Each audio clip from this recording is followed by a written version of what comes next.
Alrighty, good evening. Welcome everyone for the January 22nd meeting of the Falls Church City Council. I wanted to call this meeting to order. Let's start with the Pledge of Allegiance.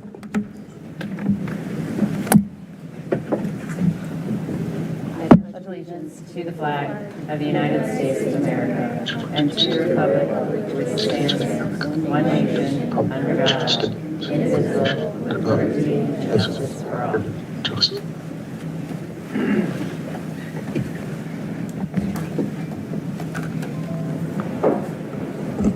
Madam Clerk, will you do the roll? Yes. Ms. Conley? Here. Ms. Flynn? Here. Ms. Leon? Here. Ms. Shantz-Hiscott? Here. Mr. Snyder? Here. Ms. Underhill? Here. And Ms. Hardy? Here. Mayor Hardy, thank you. And does anyone have a motion for Mr. Snyder to participate electronically? Mr. Snyder, could you please identify your remote location and your reason for your participation by electronic means? Sure. Richmond, Virginia, Transit Advocacy Day. I move that City Council approve electronic participation by Dave Snyder in this meeting for personal reasons pursuant to the City Council's policy for remote participation in City Council meetings as adopted by Resolution 2023-01. Do we have a second? Second. Ms. Leon on the second. Madam Clerk? Ms. Conley? Yes. Ms. Flynn? Yes. Ms. Leon? Yes. Ms. Shantz-Hiscott? Yes. Ms. Underhill? Yes.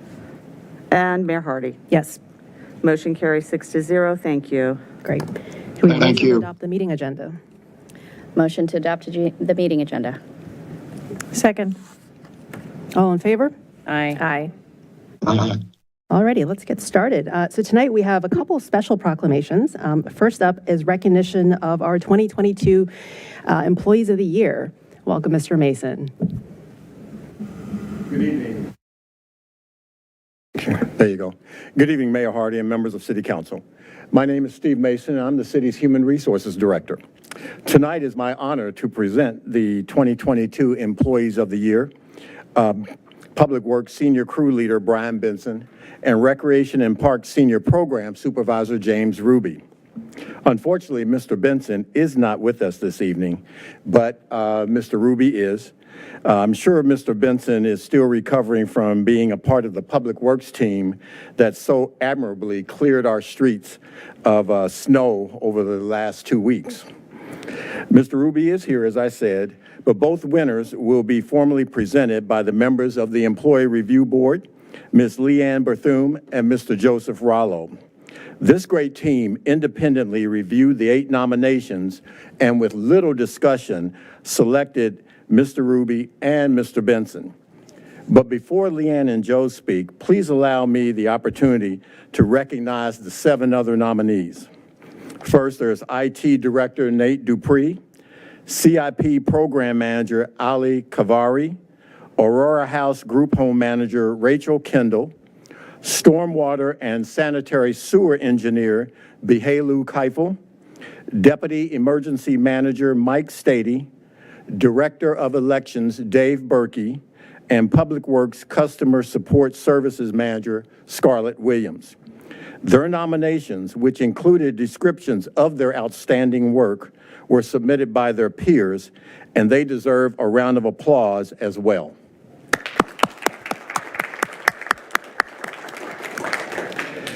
This is truly a testament of the above and beyond work performed by your city employees on a daily basis.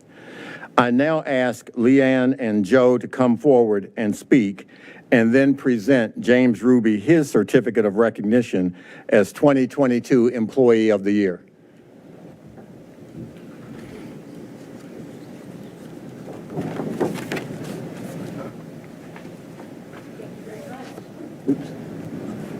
Thank you. Thank you very much for the introduction. Thank you, Mayor Hardy, for inviting us today, and council members. Very nice to see you, so thank you.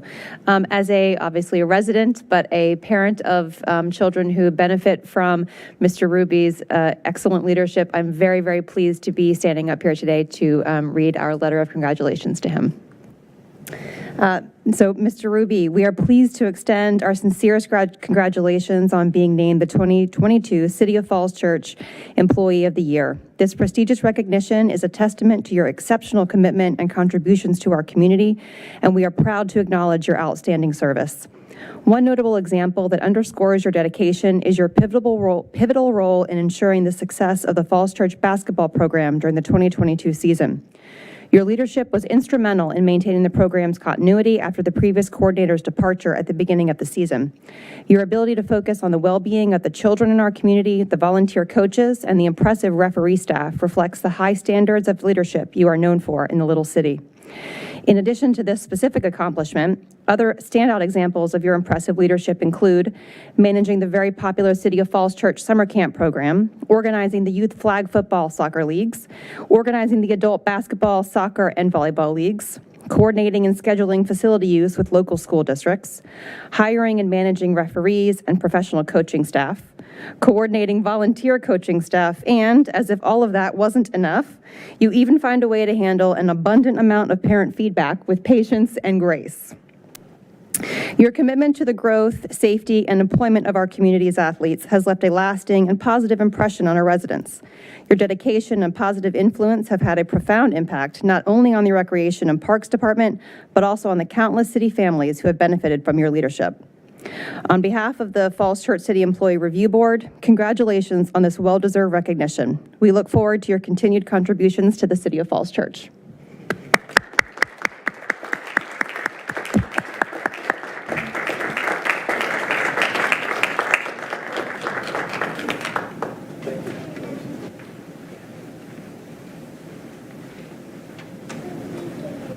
Thank you very much. Thank you. Thank you. Thank you.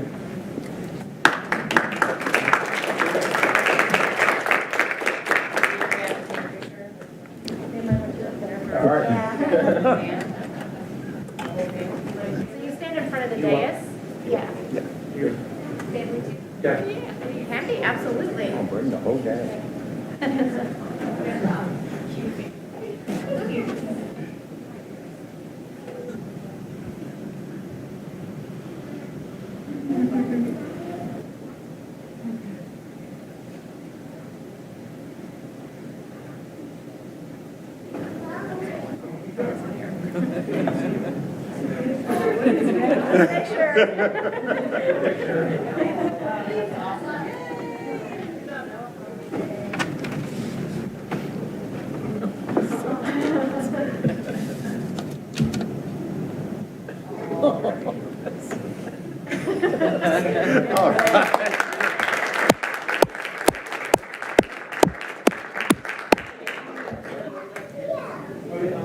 Mike.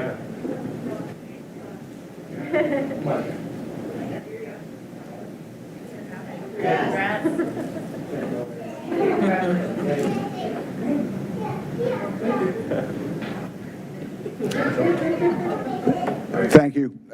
Mayor Hardy, members of the council, Steve, it's a pleasure to be here this evening, and I think sometimes actions do speak louder than words. I happen to live for the last 30-some years on South Oak Street, and I walked to the council meeting this evening, and I can tell you I was a bit concerned about the ice and the snow, and clearly the Public Works Department is, I think, responsible for the exemplary work that they do, and in particular, we wanted to provide this award to Mr. Benson, and he played a key role in purchasing a number of pieces of equipment for Public Works.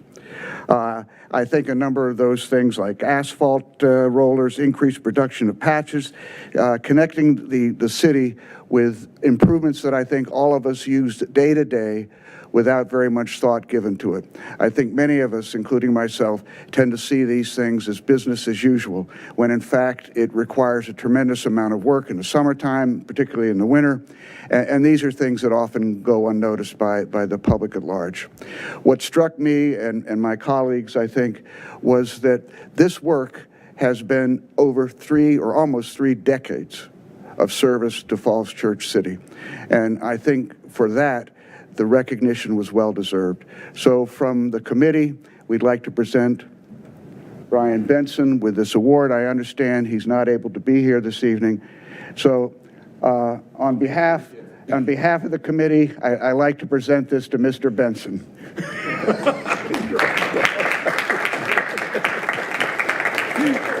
Thank you very much. Thank you, Mr. Rollo and Ms. Berthune, for your work on the Employee Review Board. And for Jimmy and Brian, if you're listening, so we are so fortunate to have your dedication and your service. On behalf of council and the rest of the community, thank you for your dedication and all your work. It's more than well deserved. Any other comments from colleagues up here?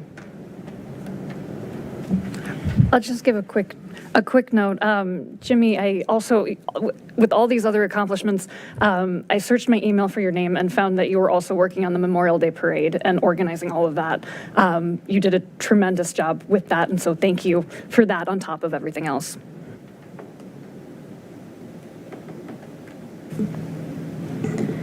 Yeah, Jimmy, thank you. I know how difficult that job is. My kids are older than the eras that you have done that, but I've had the opportunity to coach and work with multiple people throughout the basketball leagues and the soccer leagues and volleyball and everything else. And I did get quite a kick out of the comments about a lot of parent feedback.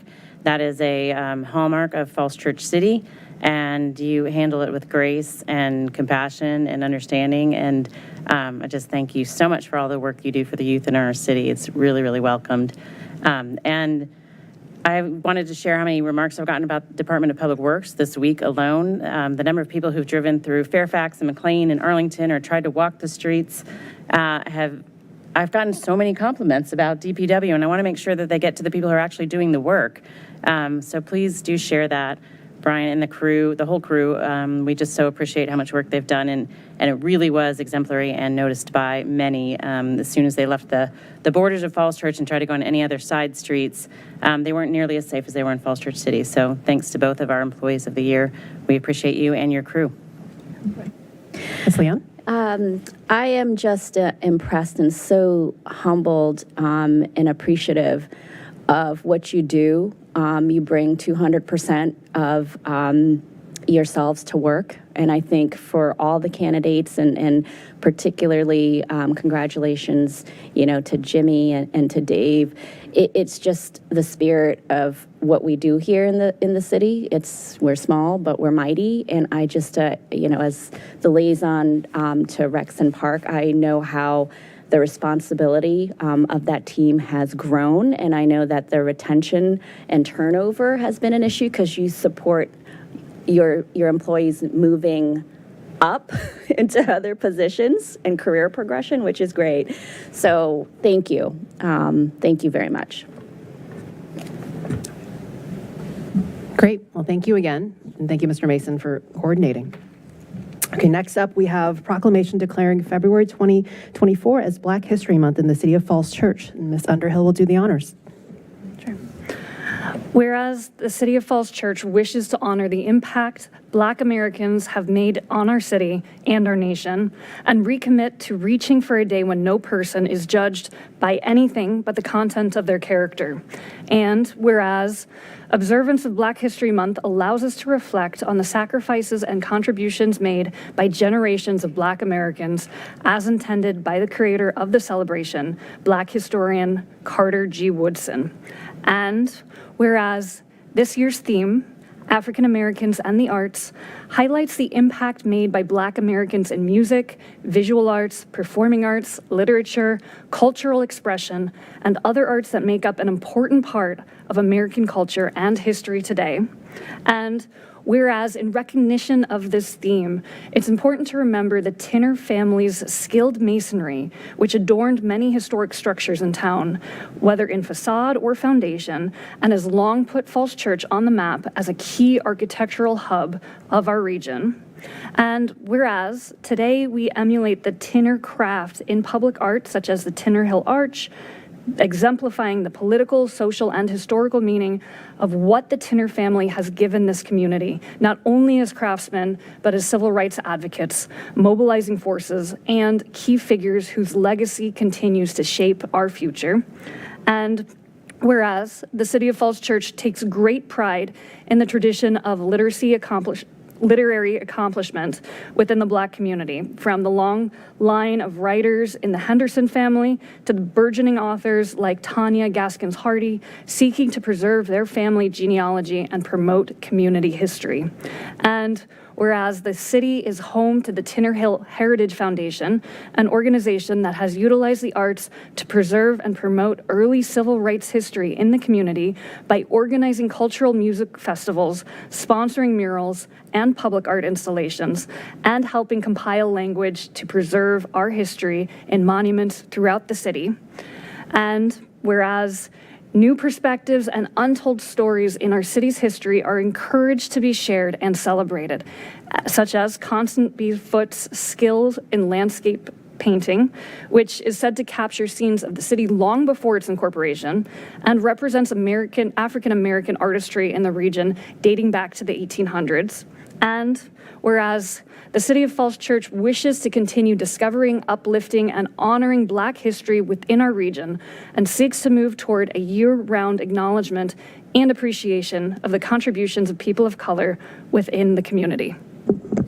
Now therefore, I, Letty Hardy, Mayor of the City of Falls Church, Virginia, do hereby proclaim February 2024 as Black History Month in the City of Falls Church and call on all of our citizens to observe this month with appropriate programs, ceremony, and activities. Is there anyone in the audience who'd like to come up and receive this proclamation?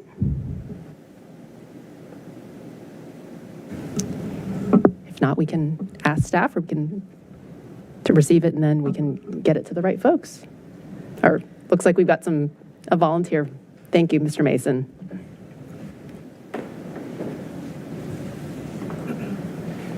Thank you. Yeah, let's take a picture.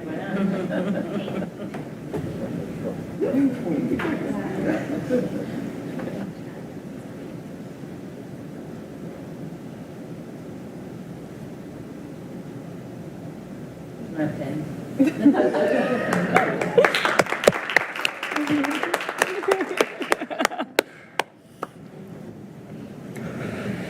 Thank you. Madam Clerk, do we have anyone here taking oaths of office tonight? I don't believe so. Thank you. Great. Well, let's move on to public comment.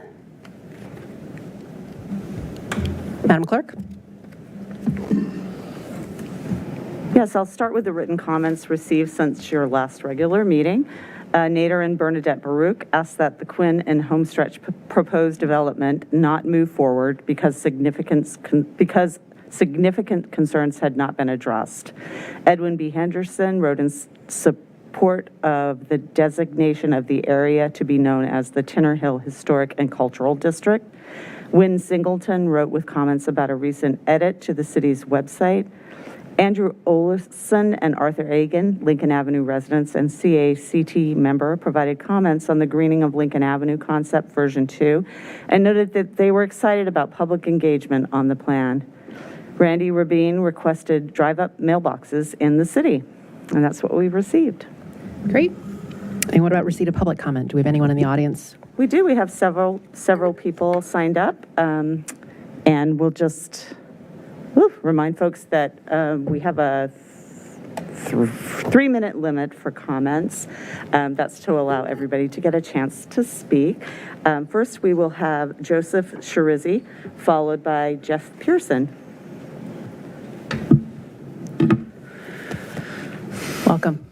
Good evening. My name is Joseph Shirizzi. I live on Gundry Drive in Falls Church. My comments this evening do not represent any organization or anyone. They're just from me.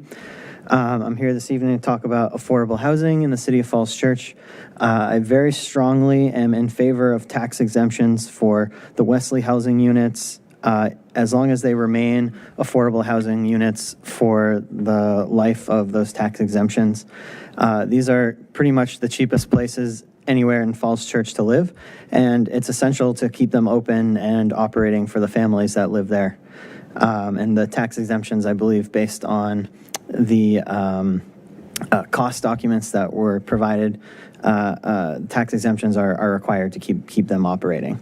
Wesley Housing is currently building hundreds of units across the DC region, and we should support them as much as possible and even encourage them to build more affordable housing development projects here in Falls Church. Wesley can't do it on their own, though. By increasing density in transit-rich places like downtown Falls Church, we can increase the housing supply and meet the needs of our community. We can do that intelligently by repealing costly parking mandates, which I think is something that this council should focus on this year. Our neighbors in Fairfax are planning to spend nearly $100,000 per parking spot to build new garages at the West Falls Church developments going on around the West Falls Church Metro. And Alexandria City Council this week proposed spending $50 million on a new parking garage to support the stadium proposal that they have. Obviously, those are horrible wastes of money and terrible use of public funds. The parking in our own Falls Church Founders Road developments cost more than $40,000 per parking spot to build. So we could have gotten a lot more affordable homes and a lot more affordable units and money for our schools and infrastructure and things that we actually need if we had allowed less parking and repealed parking minimums. $50,000 for a parking spot, what a joke. It's time for Falls Church to be a leader and not go the way of our neighbors of wasting public funds on parking. And to be a leader, I think that we need to repeal all parking minimums in the city of Falls Church, which will lower the cost for new housing and new affordable housing in the city. Thank you. Thank you. Next, we have Jeff Pearson, followed by Nader Baruch.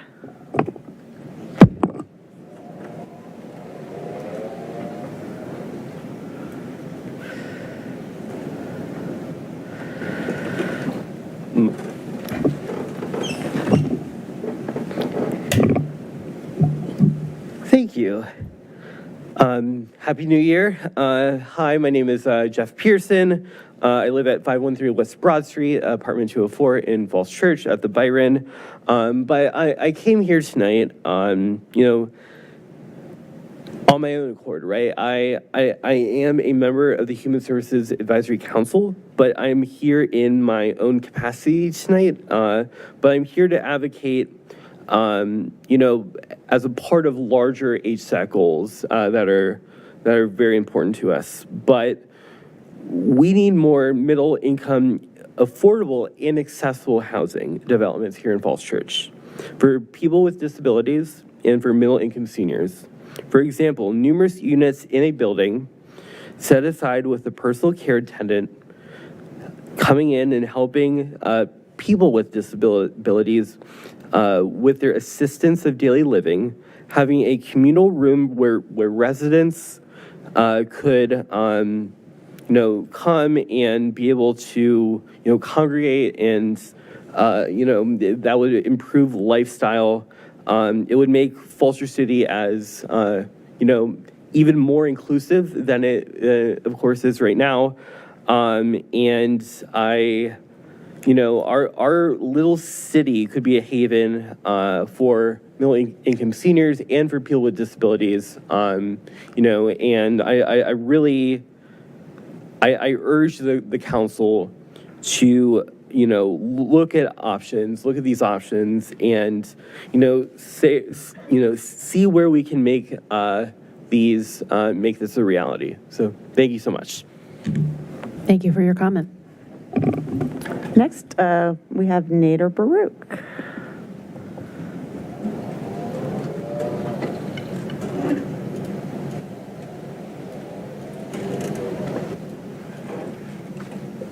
Good evening, Mayor Tardy and council members. First, I want to congratulate the newly constituted council on your elections and your accomplishments coming up, I'm sure, in the next 2 and 4 years. And I look forward to participating with the newly formed council. And I also wanted to congratulate both the city staff on their achievements this last year and on the special recognition that went to staff members.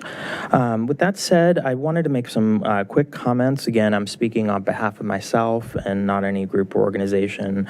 I know your retreat is coming up possibly next week, and I wanted to reiterate a couple points. One is about the special exception process. And in my view, that process has simply broken. The code itself is broken, and the council use of that provision has broken, and it is starting to lead to inequalities within the community. The council should consider making changes to the SE process to further neighboring communities that are surrounded or will be surrounded by infill projects that are not by right. The staff's reading of abutting makes no sense and can be manipulated by the developer in not providing any setbacks or stepbacks which are required by the code by simply putting in a drive aisle or an alleyway. This was clearly not the intent of the code, and it's turning the code on its head. As to the proposed Quinn project, it's not a bad project, it's a decent use. However, meaningful setbacks and stepbacks of the projects are still needed. Staff has recommended up to 30 feet of a step back and a step back of the building at 15 feet at the height of 75 on the maple frontage at a minimum, and that's still not been done fully.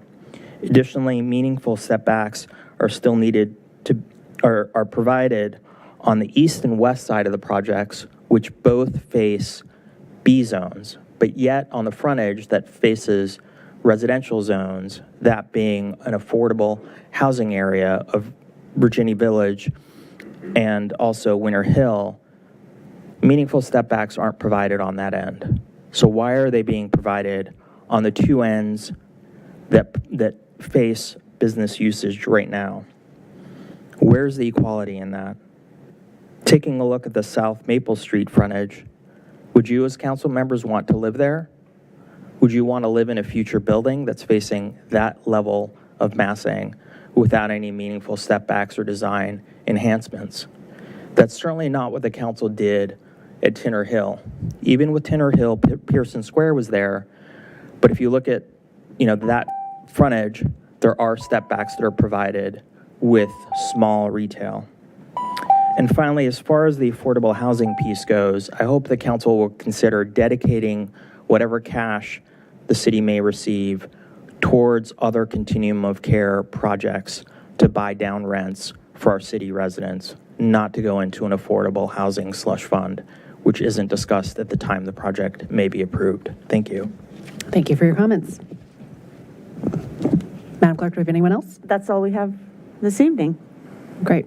Let's move on to the report of the city manager. I know Mr. Shields is out sick, and so we have Ms. Carroll standing in, so thank you for that. Yes, he is under the weather. Good evening, council. So the first thing, and I think Chief Fard is here tonight, but we swore in Chief Fard today.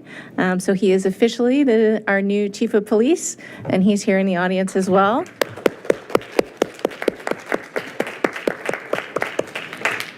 So we look forward to working with him and our awesome police department as well. The other note I'll make is that we look forward, Mr. Nader mentioned this, that about the council retreat. Yes, indeed, it is happening February 3rd. It's a Saturday, and more details to follow. And the final item I have will actually be Cindy Mester and Caitlin Soapsey doing a brief review of the council work plan, a brief update, and this is in preparation for that retreat on February 3rd. Thank you, Ms. Carroll. Good evening, Mayor Hardy and council. Caitlin and I are looking forward to giving you a quick overview of the work plan. This is intended to be your final report of the work plan for the last 2 years as you launch into your retreat on February 3rd. And set your goals of change agent activities for the next 2 years. We just completed it today, so you do have a hard copy at the dais, and we'll be posting it but we decided that it would be prudent to give it to you in advance of the retreat so you could absorb the current status, and then the focus on the 3rd can be looking forward. So there's been a lot accomplished, a lot not yet to be done, but what we're going to do is highlight some of the macro overview changes in progress, a few of the subsets, and any specific details or questions you might have, we can take as a follow-up versus a lot of deep dive since you just received it this evening. So with that, I'll turn it over to Caitlin for the first part. Thank you. Good evening, Council. I'm Caitlin Sabzi, CIP Coordinator. As Ms. Mester noted, we're going to just do a quick overview of the work plan update. We were last here in October to provide the work plan update then. So this is our quarterly January update. I'm just going to skip ahead to the last page and focus on that. When we were here in October, we presented this snapshot summary by quarter, and so we continued that with the January update. For just an introductory note for new council members, the snapshot we use to provide updates on project progress. We sort of follow a rough traffic light methodology. So in green, we have active on schedule projects and initiatives. Yellow is active with some challenges. Red is inactive or critical issue. Blue is complete, and white is for a future project with or no update. So for January 2024, we had 31 greens, 20 yellows, 5 red lights, 20 blue completed projects, and 1 white or no update. We also provided in October this quarterly running differences. So we were looking at the differences in those changes between quarters. So at the second half of that chart there, I have the quarterly difference between October and January. And then we also have a 6-month difference, which is the difference from June of last year to January. And I thought that gave some interesting data. We did complete in the last 6 months 20 of the total 77 projects and policy updates on the work plan, and that was since June of 2023. If we scroll down a little bit to the left, I've just tried to provide a summary. We completed 6 projects in the last, and since the October update. So I summarized those here, broke them down by the sections in the work plan that they fall under. Small town character in an urban setting. We had the commercial district amenities and flower baskets. We signed a 5-year contract with Brightview for that, and city support for community-run events and festivals. Under Safe and Complete Streets for Mobility and Accessibility, this is our CIP section. We completed the Oak Street Bridge in December of 2023. Under Public Health and Public Safety, the 20-mile-per-hour speed limit plan, the study that was completed, and then the plan that was implemented after that study that was completed and installed in November. And under Environmental Sustainability and Leadership, the Community Energy Plan was adopted by Council in November. And under Inclusion and Social Sustainability, the Diversity and Inclusion and Citizen Appointments and City Management, the core initiative there has been completed. So those are the 6 blue lights that we have since October's update. If you scroll to the right a little bit, Sophie, just some changes within the CIP since October.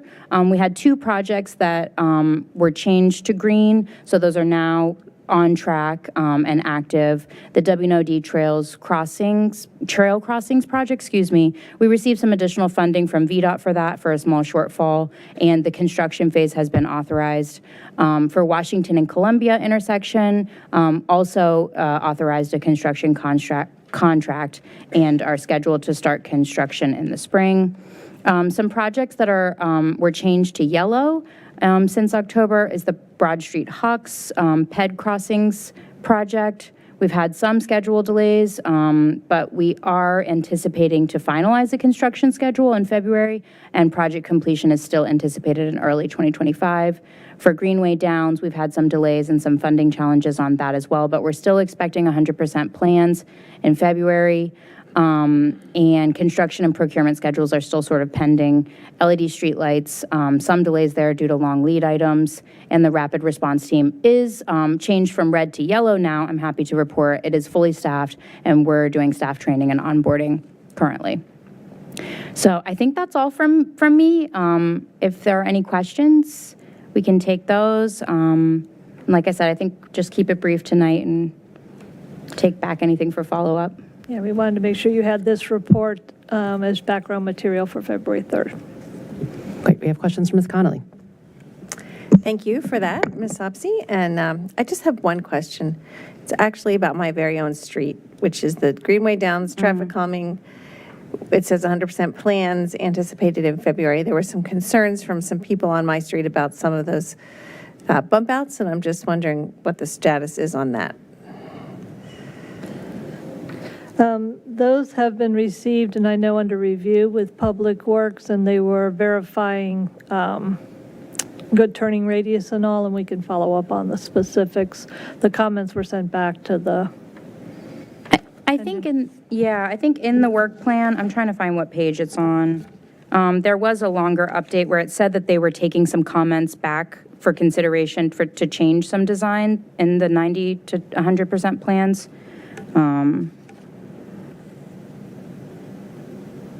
I know the Public modifications Works to director. design plans. Yep. So I'm wondering if that's what it's referring to. But I can follow up on that too. That would be great. I'd just like to be able to reply to the people who have asked me, had the concerns, and like to close that loop with them to let them know where we are before we get to 100%.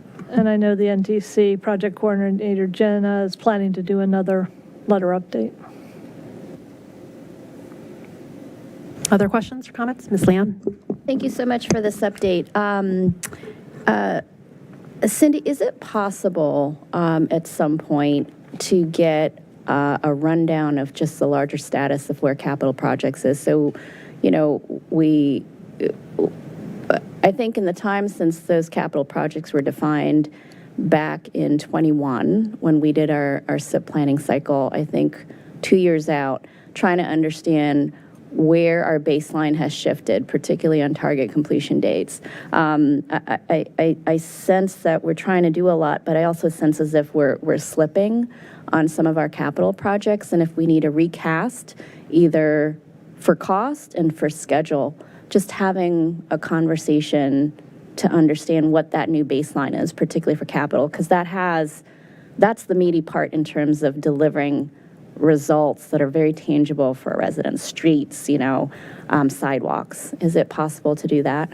And very valid points. Your work plan only selects the highest of CIP projects that you were focusing on. But there's a whole book. We've actually been talking about that, and Ms. Opsy's trying to come up with a better dashboard of all our CIP projects. And as we're currently doing the development of the CIP, we're actually looking really closely at what's active, what has funding shortfalls, what are our staff resources, and what can we absorb for the next 6 years. So that is about to go to the Planning Commission in February and then be part of your budget deliberation. So we're going to try to bring that kind of information to you during that process. Okay. So thank you for that. And I see, how many yellows did we have? You were talking really fast. We had 20 that were completed, 31 green, and how many yellows? 20 yellows. 20, okay. So I'm just curious, do we have a sense of kind of what a retrospective is coming out of, those yellow projects? Is there anything we should consider going into the retreat that can be documented as retrospective? Here's what we need to think about to be smarter about going at the scale and the ambition that we have around trying to do as much as we can with every minute of our day. Yeah, I think some of it we could have at a macro level at your retreat. A lot of it's being built into the CIP development because there's some consistent themes. Funding shortfall with the escalation we've seen, long lead time, and the biggest one is the staff capacity to deliver both on the implementation side, but also we've been trying to really assess the procurement and that internal operations that needs to support the delivery. So those are some of the macro things we're considering as we go into the CIP development. And I think for your retreat, part of the strategy is you all will think about what you want to accomplish in the next 2 years. And then staff is going to, with Mr. Shields, need to sort of truth test what can we staff, what's the timing, is it over a 2-year period, and come back to you with that iterative process. So it will need to be constrained, but we don't want to necessarily constrain your initial thinking and vision for the next 2 years. Yeah.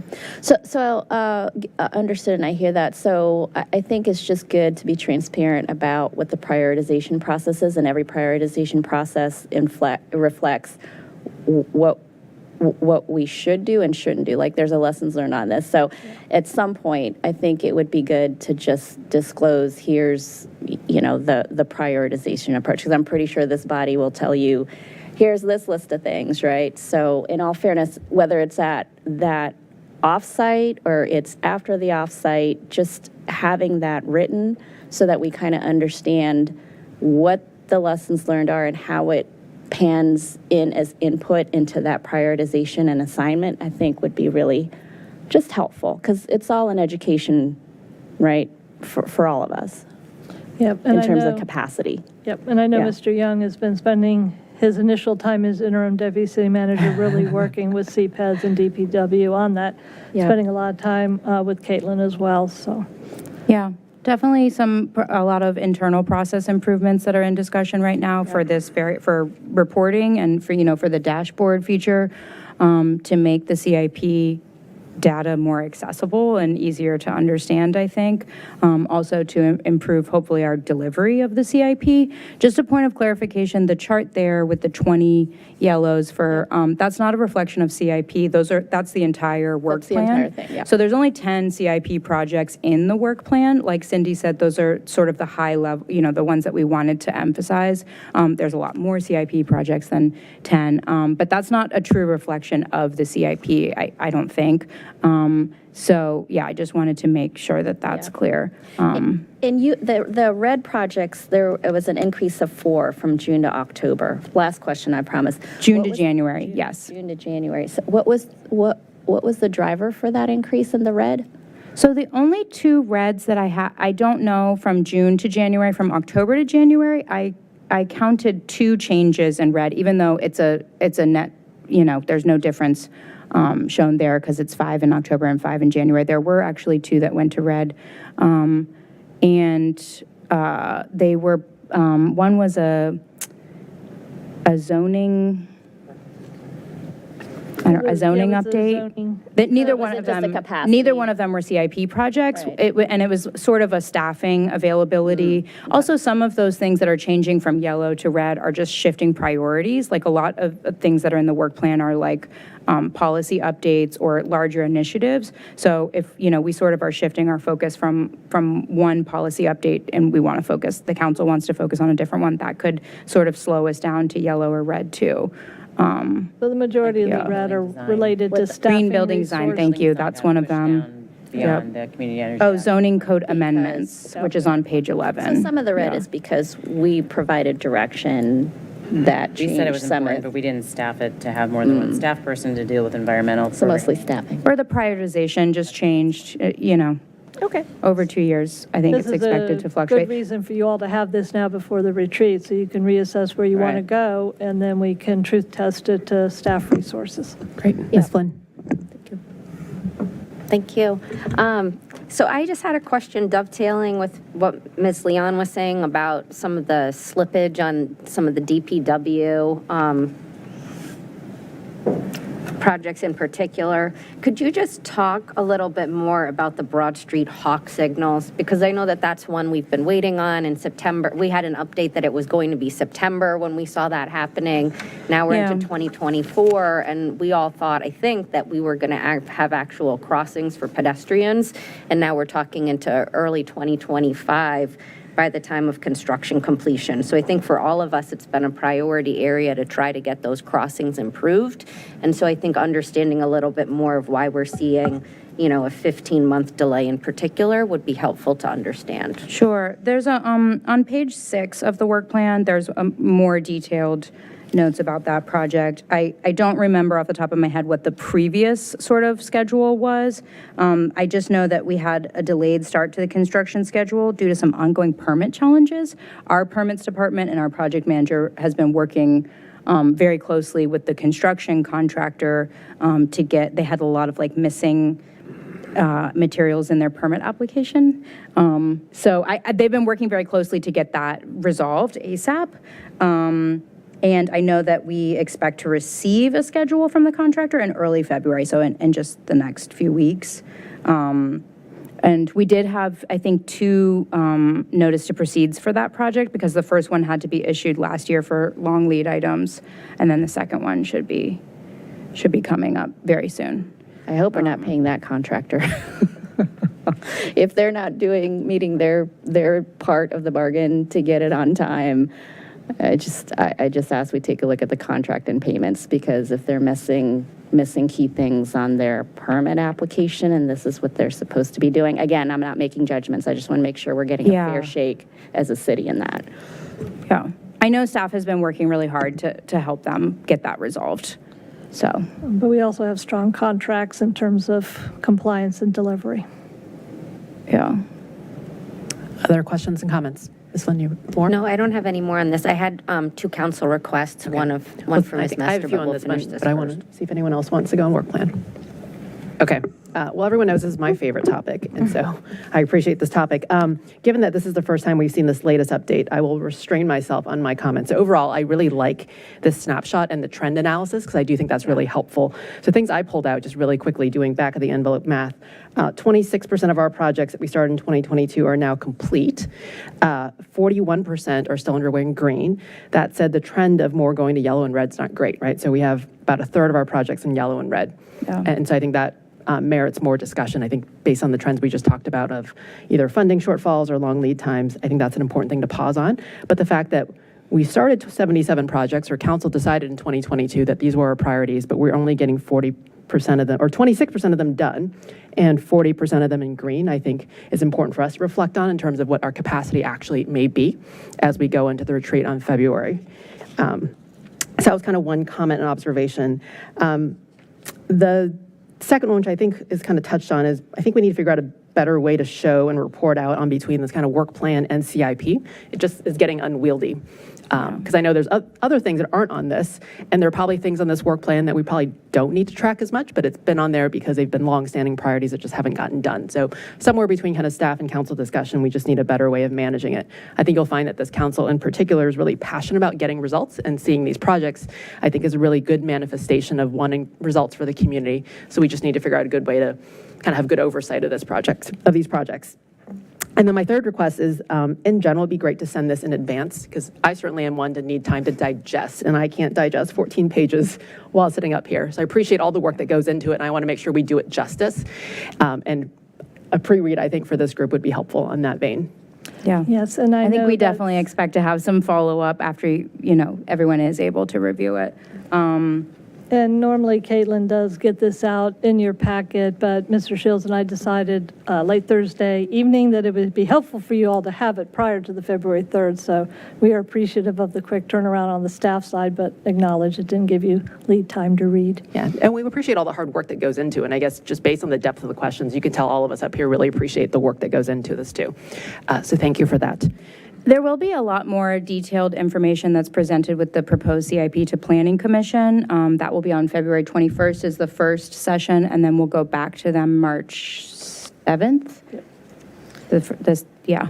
And we always make sure that's posted on the And I always website. try to, I always try to cram a lot of information from those Planning Commission presentations into, we usually have a proposed CIP work session maybe or something like that to council. So I'll try to get a lot of that stuff in there too. But the Planning Commission is a good resource if you're looking for like a deeper dive on CIP. And again, I think this year we're definitely prioritizing some improved CIP metrics and analysis. One final question I just noticed. Like the hawk signals that Ms. Flynn talked about that we're all eagerly anticipating, many of us are also eagerly anticipating the rapid response team. We were really happy to hear the news that we finally filled out the staffing for that. When can we expect them to kind of be deploying kind of solutions out there, like some I think that's a weather pending thing. That's what I heard from Zach. I think as soon as they're completely onboarded and ready to go, it'll just be pending. It'd be great to talk through maybe in our temperatures. retreat what's the queue of work that gets the rapid response? Like what goes to NTC, what goes to rapid response, Right. what's just done administratively? Because I think a lot of times we field these requests from our residents and we don't have great visibility into how it actually gets done. And so now it's great that we have a rapid team now. Right. Probably needs more discussion on what their queue of work is, how quickly is the turnaround time. Okay. Can we make that an agenda item at a work session? Good idea. I can take that back to DPW that we can do maybe a memo or something. I don't know. But on, what the timeline, because some of the work I believe is, sensitive to the temperatures because of striping or whatever. So, but it would be good to get that information of when we can expect them to start. Great. Good idea. Great. Thank you again. Thank you. Before we move on to council requests, one thing that Ms. Connolly pointed out to me that I wanted to make sure we all acknowledge is everyone, including the 2 members of staff, actually are women behind the banister, which I wanted to call out this. All the members of staff behind banister. So thank you for your excellent work, and sorry, Mr. Shields, that you're under the weather. Okay, council requests. Ms. Flynn. Oh, I was just going to ask Ms. Mester, since she's here, on January 8th, we heard a comment from a resident about the Dominion Energy, power lines there on Washington. And so I didn't know if you had any follow-up from those conversations in terms of, better protecting that roadway from the ongoing issues we're having with the power outages, both here at City Hall complex, as well as the whole neighborhood that's continually affected there, adjacent to Washington. Can give 2 updates. Mr. Bradley and Mr. Holmes were going out to look on the on-street to see if there's anything we can do in the near term on traffic design. That was scheduled, got snowed out, back being worked on. And then February 21st, Mr. Bradley and I have a follow-up meeting with Dominion, and they're going to be presenting them some options on how we can deal with the resiliency of if we lose it, how can we keep power up or redirect without being out for 12 hours. So we're working both angles. And of course, as we've mentioned, the third leg of that stool will be actually undergrounding the utilities, and that's with the CIP project starting design in FY26 for North Washington. Great, thank you. And I'll follow up on this next one in writing, but I also just wanted, if I could, to make a request. I've heard repeatedly the intersection of Park Avenue, the W&OD Trail, West, and Founders Row, where that intersection is, whether it's Park Avenue owners, Founders Row residents, pedestrians, cyclists, or drivers, everyone is very uncomfortable at that intersection. Just in terms of the intersection design and whether there's the right sight lines or whether the intersection is intuitive. And so if there's something that we can do or have DPW look at that, especially as we have more people coming into the city, for things like Restaurant Week and increasingly, patronizing restaurants there at Founders Row. I think most people who are familiar with that intersection move slowly through it because they know of everything that's going on. But to the extent we have people who aren't as familiar, I'm concerned about the intersection. Thank you. We can take note and follow up with Mr. Bradley. I know staff has been out there several times, and you can tell the difference between somebody who knows the intersection and a new visitor. Great. Vice Mayor? Thank you. I had one bigger question and one bringing up a long-time issue. The Quinn project, I know we have to notify if it's going to be in our next meeting and we were to receive an update. Have we received updates from the developers on the dozen or so, half dozen so comments we had last week? As far as I know, it's on schedule for the February 12th meeting, which is when you anticipated seeing it, correct? Yes, but we had asked to have response to all of our questions from last week's work session from the developer. So. As of today? Yes. Okay.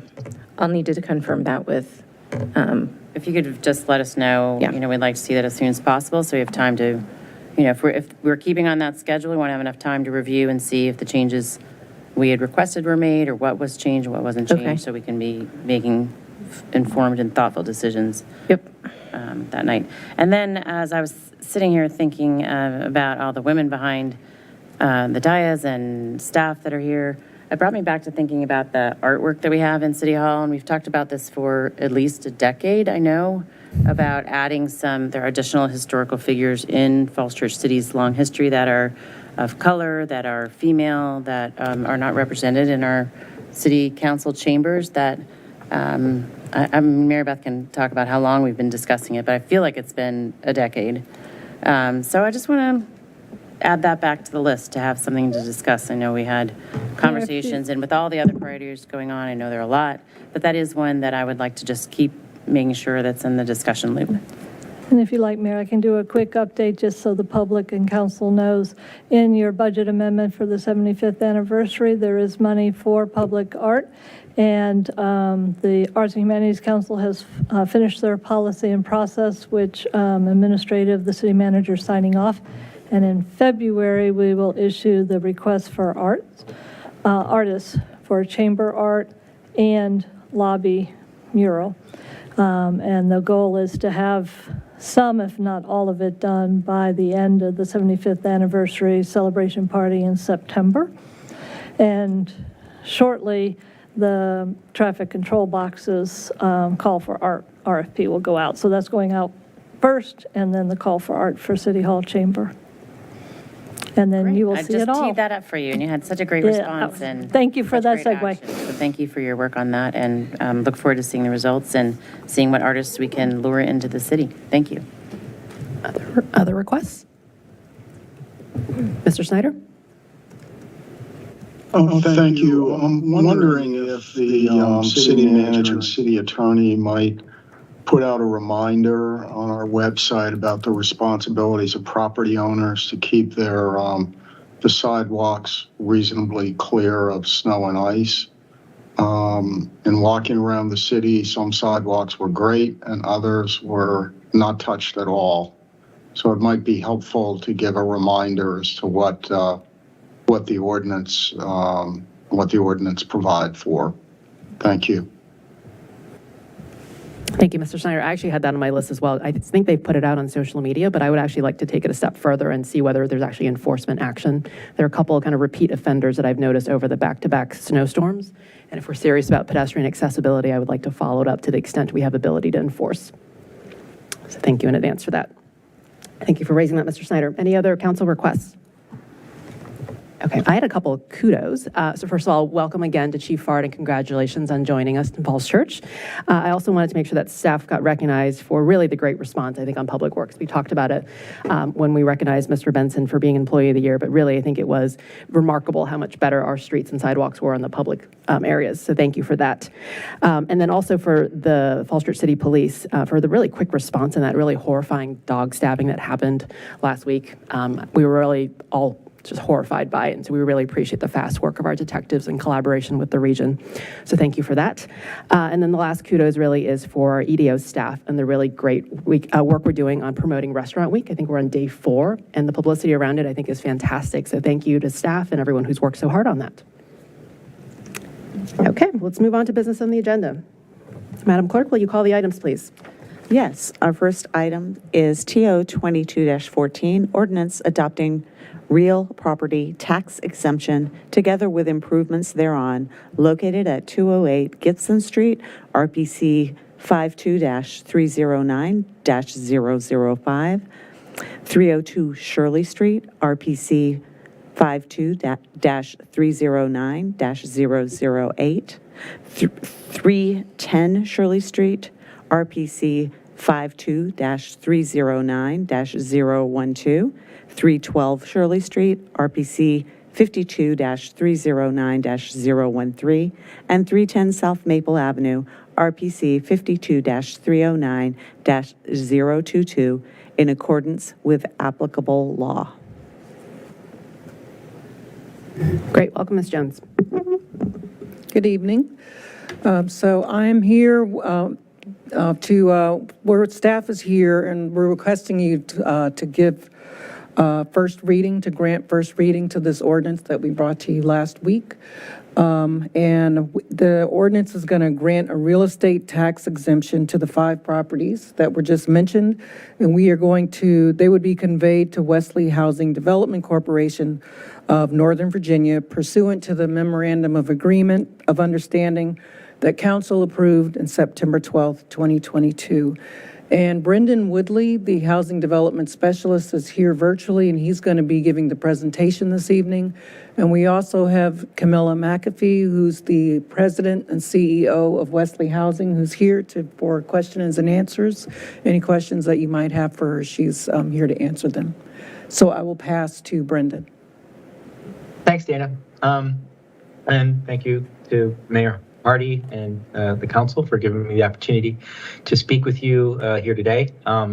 So as a follow-up from the discussion from last week, this ordinance is in support of a tax abatement for Wesley Housing to formalize and continue to operate the 5 properties at Virginia Village as affordable housing. This tax abatement prevents the properties from operating at a loss once they are under Wesley control during phase 2 of this project, which essentially revolves around creating and establishing a cohesive redevelopment plan for the Virginia Village neighborhood. So I'm just going to kind of go through some responses to those questions that were raised last week in response. And yeah, perfect. Thanks. To respond to the questions regarding the dated information on the tax abatement application, we went ahead and added an addendum to the application, and you can find it in attachment 2 as a note, as an addendum that includes contact information and reference to the new president of Wesley Housing. On the request regarding the changes between the cash flow between the July 2022 tax abatement first reading submission and the current submission you see here before you, I noted on line 89, I believe, the difference between the 2 cash flow statements for with and without the tax abatement. And as you can see, since 2022, several market condition and material updates to the operating budget have taken place. So a direct comparison is difficult. But as you can see, the difference is mostly consistent. Mainly the difference is how property taxes were calculated now and then. And then finally, the last question was regarding the distinction whether Wesley, the parent company, or a subsidiary SPE of Wesley would be the holder of the tax abatement. We were able to confirm that it would be an SPE that receives the tax abatement, and we added clarifying language to the staff report and the ordinance. And of course, lastly, while I'm always happy to take any questions about this project or on this ordinance, I'm also pleased to note that, as Dana mentioned, Wesley Housing President Camilla McAfee is also available to answer any questions if you have them regarding this project. Great, thank you. Questions or comments for staff or Wesley? Question for Sally. So I think we want to give the property owner the tax abatement, but the SPE is not created yet and Wesley doesn't own the property. So is that the reason why we changed the language in yellow to say both of those, whichever comes first? So that is most likely the case. I haven't reviewed that new language, but I can say that what I would propose is that the ordinance get adopted after the conveyance has occurred with an effective date on the ordinance that goes backwards to the transaction date, so that the tax exemption is consistent with when Wesley the entity takes ownership. But it will be a date certain for us. We will know the date when we adopt the ordinance. I like that approach. I think that's the best interest of the city. Does everybody catch that? So, understood. So I just don't see what you just said on the effective date in here. So can we add that? Yes, we can. This is first reading, and so we can do that between now and second reading and the public hearing. I don't know that we have a date yet for the conveyance, so this Which isn't. is okay, I think. This if we isn't just urgent, stipulate, but yeah, yeah. that is So based on that effective date whenever it occurs. exactly. Okay, Thank you. thank you. I'm good. Other questions or comments? Okay, I have a non-lawyer question. So I know we added a whole bunch of yellow additions in here based on the questions last week, and we were talking about SPEs. Does it matter that some of them are called single-purpose entities and some of them are special-purpose entities? Because it's used as both. And I think they're different things from my quick Googling. Right. Well, we will, to the extent that those are intended to be one thing and not two things, we'll get it consistent for the next go. Okay. Can I move to grant? Anybody other questions? Caroline, you had a question? For the motion. I think those two adjustments. Okay. I was just going to say, move to grant first reading to TO 22-14, schedule second reading and public hearing for February 12th, 2024, and advertise the same according to law, noting the comments from Ms. Leon and Ms. Hardy for updating the documents between now and February 12th. Great. Do we have a second? Ms. Leon on the second. Madam Clerk? Ms. Conley? Yes. Ms. Flynn? Yes. Ms. Leon? Yes. Ms. Shantz Hiscott? Yes. Mr. Snyder? Yes. Ms. Underhill? Yes. And Mayor Hardy. Yes. Motion carries 7-0. Thank you, council. Great. Moving on to the consent agenda. Anyone on council want to remove items from the consent agenda? Excuse me, Madam Mayor. I'm sorry to interrupt. That motion that just passed was to have the public hearing on the 12th. And I just wanted to bring to your attention, that's correct, right? February 12th, public hearing? Correct. So I wanted to bring to your attention that the custom of council is to vote on the night of the public hearing. But in this case, I would expect that you would not be able to because the transaction will not yet have occurred. So your option is to go ahead and continue with the public hearing as scheduled on the 12th, knowing that your action would come later, or to postpone the public hearing. But I think staff's preference is to continue with the 12th as the public hearing. That makes sense. And yeah. that's how the motion's written. And Yeah, continuation of the 12th, what safeguards us is that effective date. It is only, we vote on it, but it's only effective, per the effective date, for when the ownership transfers to Wesley or the SPE, whichever comes first. So that is,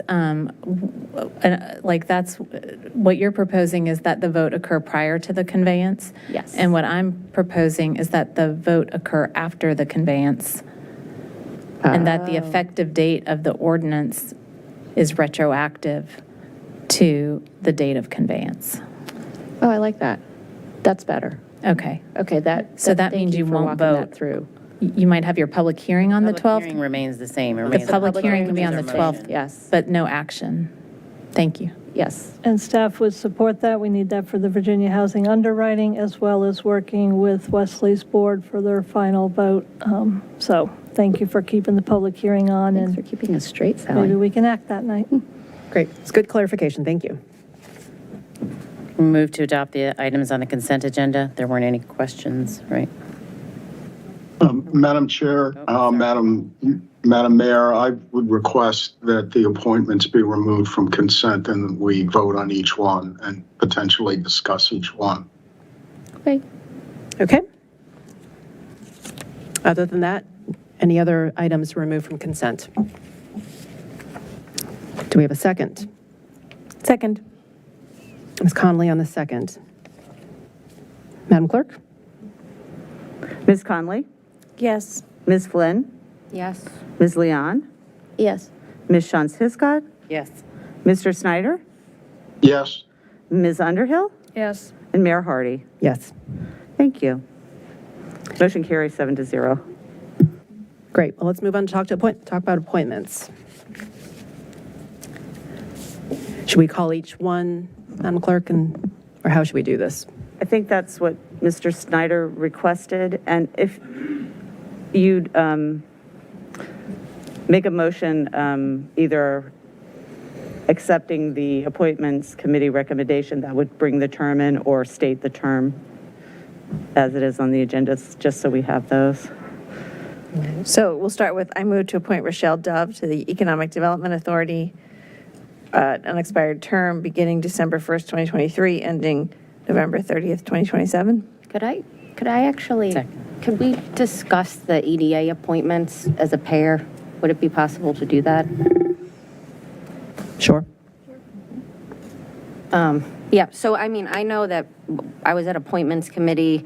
I raised questions about a third applicant for EDA. You know, I didn't have the benefit of sitting in all of the EDA interviews, but I still do have concerns that we're passing over a city resident with stellar credentials in terms of economic development, architecture background, finance, you know, understanding of complex real estate deals. We've lost Mayor Tartar's sort of expertise in that area in terms of, I think, representing, you know, the city well and looking out for the city's interests. And I know that we have, you know, one of our applicants who's a small business owner, but is not, you know, a city resident. We have, you know, a reappointment request for the vice chair of EDA. And, you know, I would just like to re-inject Mr. Bregman's candidacy into EDA and say I would support that candidacy given, you know, his credentials in this area. Any other comments?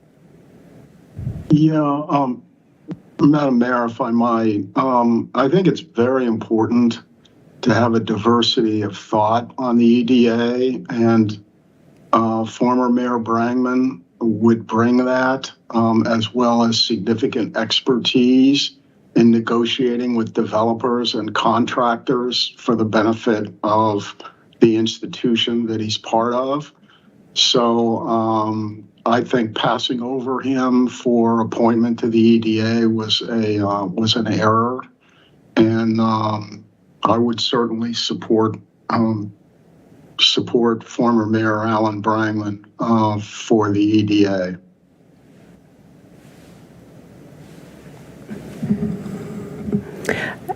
I guess as one of the three members of appointments, we actually had 4 candidates, just for the rest of council to be aware. 4 candidates applied for the EDA, and we had the very difficult decision of recommending 2 for council to consider. So not only did Mr. Brangman not get recommended, but there was another long-serving member of the EDA that we are recommending over as well. Can you share the appointments committee? You know, we have the 3 of you all in appointments to make the decision and bring forward to council what you think is best. And I presume that there were reasons why, you know, Ms. Dove as a small business owner and Mr. Lickinghouse, why they were recommended, that you want to share with council and with the public to understand the way you thought about it. I wish I had my notes in front of me. I wasn't really prepared to explain it all, but as we interviewed all of them were very well qualified, very well spoken, had great ideas. Rochelle Dove has previously served with distinction on the Economic Development Authority. Her ideas about the future of Falls Church aligned better with what I saw as the future of Falls Church. There's only one woman on the Economic Development Authority. She's been there for a long time, and it would be nice to have 2, both small business owners as opposed to developers. They are not developers, and I thought that was also appealing for Ms. Dove. Mr. Lickinghouse has been on the EDA for a while, and I also like his approach, and I liked his ideas for what he saw as the future of the city as well. So, you know, Mr. Salzberg served with distinction for many, many years, more than almost anyone else, I think, in the city of Falls Church. 40 years. Yeah.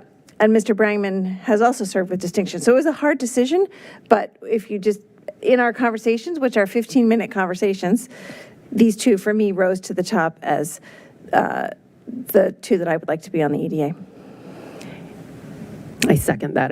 Thank you for those comments. I think the other thing I wanted to point out is I think there was a concern about non-residents. So the EDA is unique in that we are allowed, and in some cases, I think it's beneficial to have non-residents who are business owners, because I think that's an important perspective to have in economic development. And so that's why we have 2 members of the EDA that aren't residents but are business owners in the city. So I think they bring an important perspective. I just want to note that there were 4 people in attendance and appointments. It was incoming Ms. Flynn, myself, Letty, and Mary Beth also joined the January meeting. So there was a forum of 4 that decided to put forth the recommendation. Speaking for myself, it was a wonderful opportunity to meet all 4 candidates. It was, Rochelle, it was Mr. Brangman, it was Ross Litkenhouse, and it was and Ed Salzberg. So, I do believe it's important to have a female perspective on a body that's been traditionally male. I think that's important, and it trends to represent the underrepresented that are in business. It's also important to be able to take a look at folks who have served but are also able to deal with conflict and serve the community, right? So I think there's value to having those voices, and all of them are capable of serving on the EDA, but I too supported putting forth Ross and Rochelle. So it was a very hard decision. Great. Thank you for that. Can I say something? Yep. Mary Beth. So having served on the appointments committee for the last 2 years with Ms. Leon and Ms. Hardy, it's always fascinating to sit and interview people and find out so much expertise that we have in this community. And the hardest decisions are always when you have 4 great candidates and you only have 2 seats, and how do you balance that? One of the things that we do try to do always is to say to the people who aren't selected that there are other opportunities in the city, and we hope that you would serve on another board and commission. And we work really hard as the appointments committee to make sure that there's a spot for people who would like to volunteer. So I hope that there's another opportunity for Mr. Brangman to do something else. And I think it's also important to compliment that regards the legitimacy of having someone on the EDA who's not a resident. All of that is based on state code. So between, Veronica and the city clerk's office, or Celeste, if you want to clarify that, we are operating within state code for the EDA, which designates that it is acceptable for a member of that body to reside in a locality, or in an adjoining locality. You can provide the specifics of the wording from state code, but it's grounded in that code. Yeah, and I didn't raise it to say that it was like illegal to have someone who isn't a city resident on the EDA. And I mean, Mr. Quinn, right, currently, I don't believe is adjoining. Yeah, he's an locality, adjoining yeah. locality and on the EDA. I just think that, in my view, when you have someone of Mr. Bregman's, credentials coming forward, who has a different perspective and also brings a different background to the EDA, that we shouldn't look lightly on necessarily passing over a city resident with that background who could contribute to those conversations in view of another person from an adjacent locality, even though they bring a small business perspective. Great. Other comments?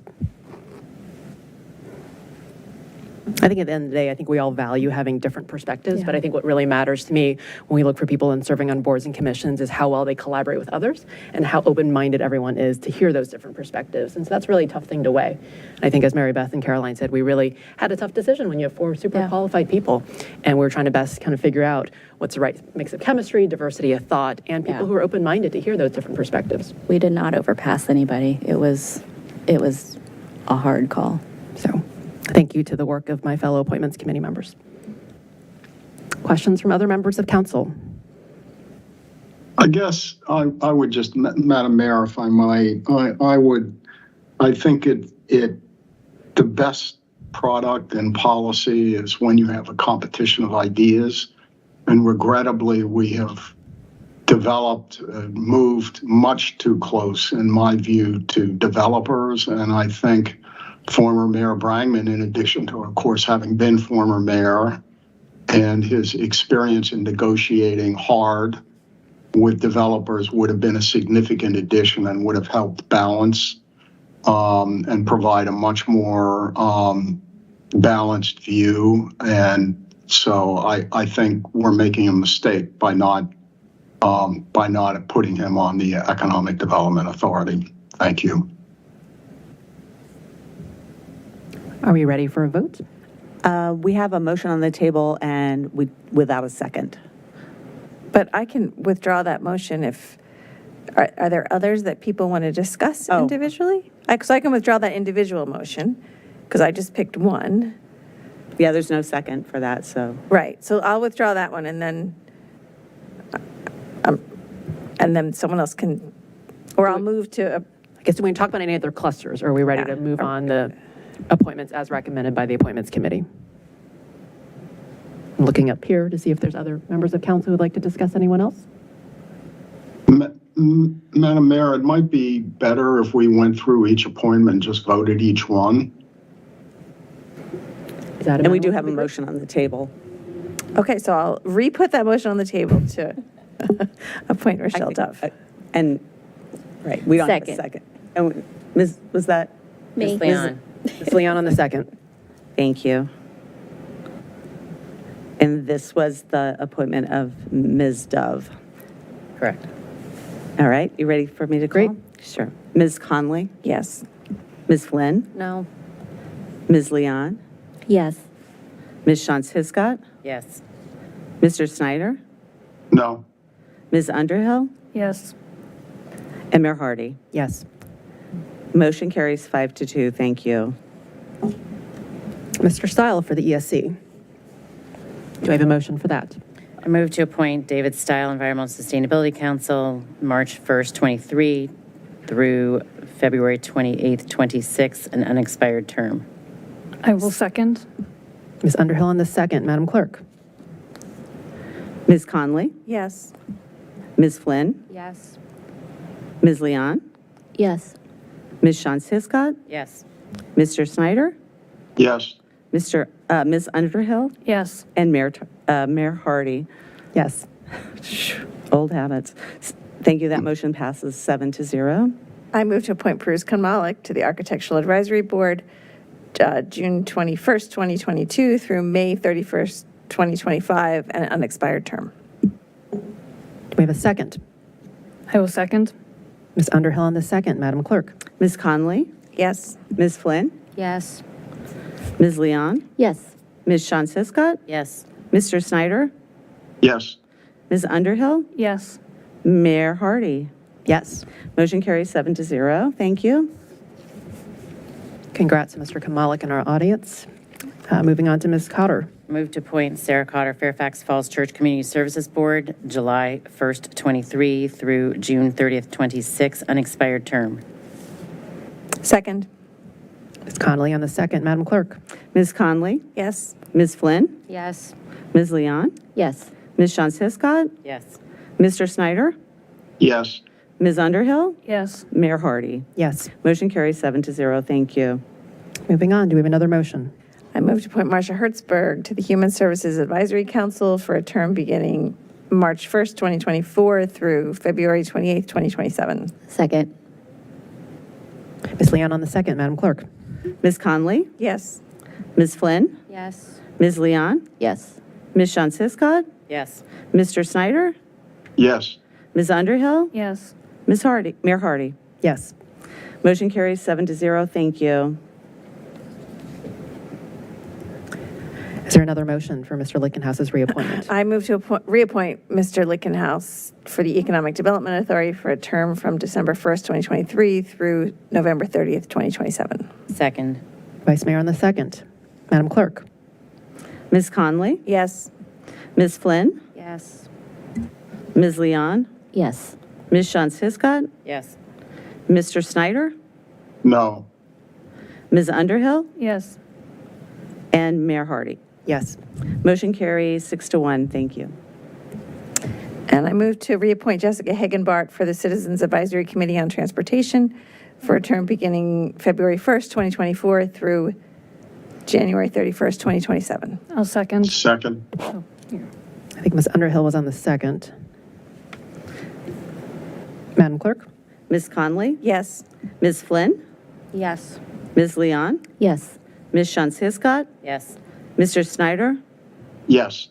Ms. Underhill? Yes. Mayor Hardy. Yes. Thank you. That passes 7-0. Great. Thank you for that roll call votes. Anything else on consent before we move on to other business on our agenda tonight? Madam Mayor, do you wish to discuss the appointment to the Planning Commission? Yes, please, while we're on appointments. So, thank you. At the last meeting, I was asked to look into the ability of the City Council to appoint a former council person to the Planning Commission. I have looked into that, and I have found that the appointment of a council member after the expiration of their term is permissible, provided the member waives the compensation of $100 a month offered to the Planning Commission members by the city. I based this interpretation on an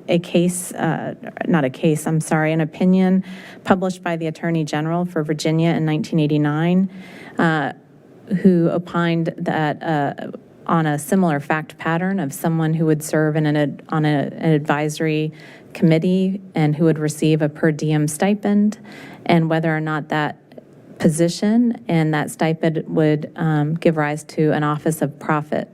The Attorney General opined that that would indeed give rise to an office of profit, which would ordinarily be prohibited. That person would not ordinarily be able to serve in that capacity, except that if they waive the compensation, then the profit would be removed from the office and that person would be eligible to serve. There are, this is all part of our charter, and the question was raised from there. And if you'll permit me a second, I'll bring up the exact language.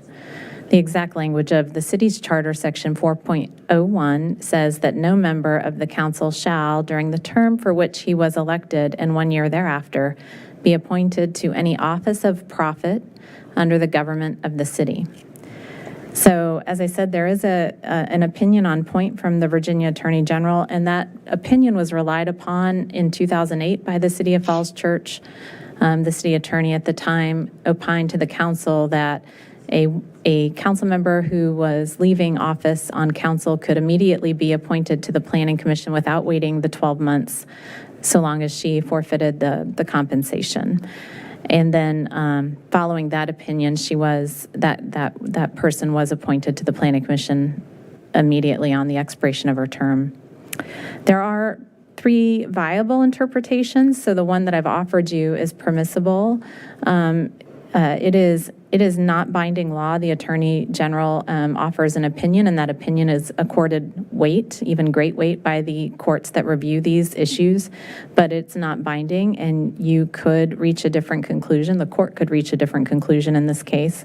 The other conclusions that the court could reach is that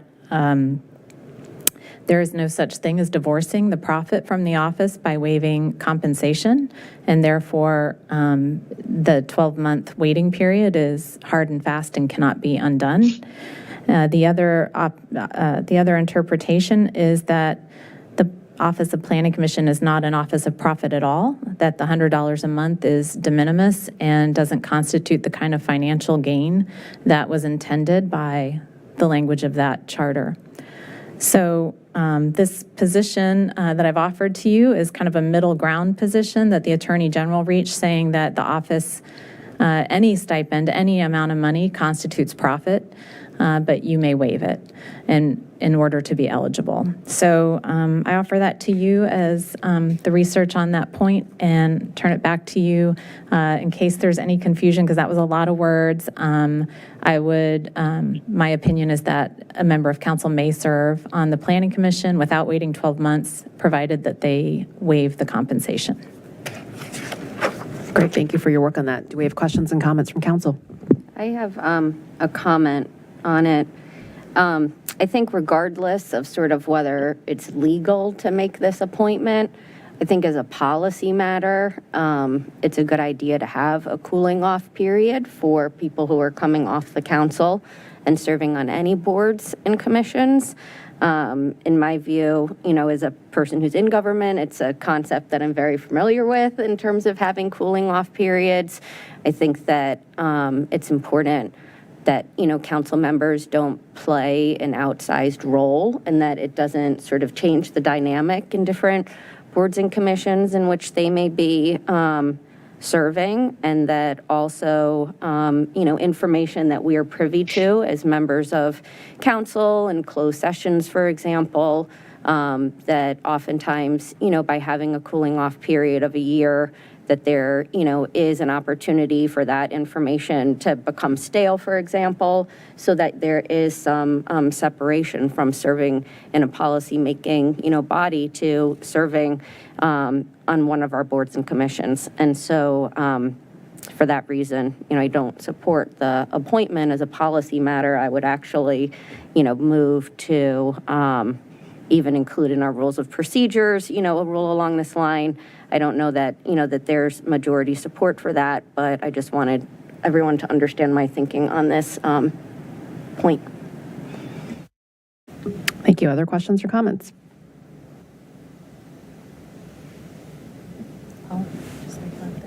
Ms. Connolly?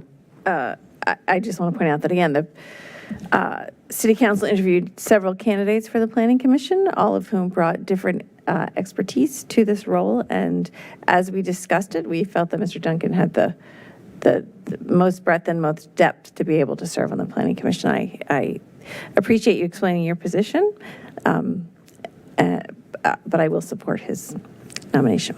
Thank you. I did go back through my notes. We interviewed 5 candidates, and we did think that Mr. Duncan's experience really made him very qualified for this position, and then some. I guess I have one comment on that, and that is just that it's from my understanding of just the sequence of events that there were 4 people who came forth in Planning Commission, that normally those appointments are collected between August and October 31st, that the 4 people did interview during that, did submit their applications during that time period and did interview, and that this application, came in December, that appointments committee had that interview, 2 days later. And I think that if there were 4 residents who had come forth, for a vacancy on Planning Commission, unless there's really a reason to not entertain any of those applications, that, again, I would have supported appointing one of the other individuals to this position under the circumstances. Yeah, the clerks can refresh my memory, but I believe we interviewed all 5 candidates over a sequence of several months due to scheduling issues, and so they weren't all on one night, if I recall correctly. I believe that's correct, and there are instances when the appointments committee will take several months and garner more applications even after they started interviews. So that is pretty customary. Yeah. Thank you. Other questions or comments, or a second on this? Was there a motion, Ms. Connolly? No, you just supported. Okay, sorry. Is there a motion?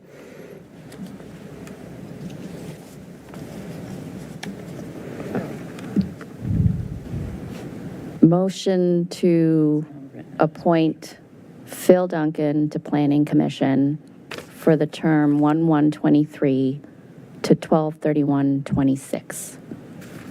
Second. Vice Mayor Shantz-Hiscott on the second. Madam Clerk? Ms. Conley? Yes. Ms. Flynn? No. Ms. Leon? Yes. Ms. Shantz-Hiscott? Yes. Mr. Snyder? Abstain. Ms. Underhill? Yes. And Mayor Hardy? Yes. Motion carries 5-1 with one abstention. Thank you. We ready to move on to the work session? Ms. Mester? I think you need some guidance from council on some General Assembly legislation. Before I jump into this, may I just ask clarification with Celeste, because I may have missed it. Did we approve the consent contracts? Yes, ma'am. Thank you. Because Caitlin wanted to know before she left. I got lost in the votes, but those were some important votes and important contracts. So, work session and legislation. As the legislative committee knows, a lot of bills are happening, but we have one time-sensitive one, so I appreciate adding this to the agenda this evening. The legislative committee had hoped to discuss it this upcoming Thursday, and the General Assembly appears to be moving a little quicker than that for us. And the specific bill is one that I gave council some background on. It's Senate Bill 304, and it's related to accessory dwelling units. And it would be designed to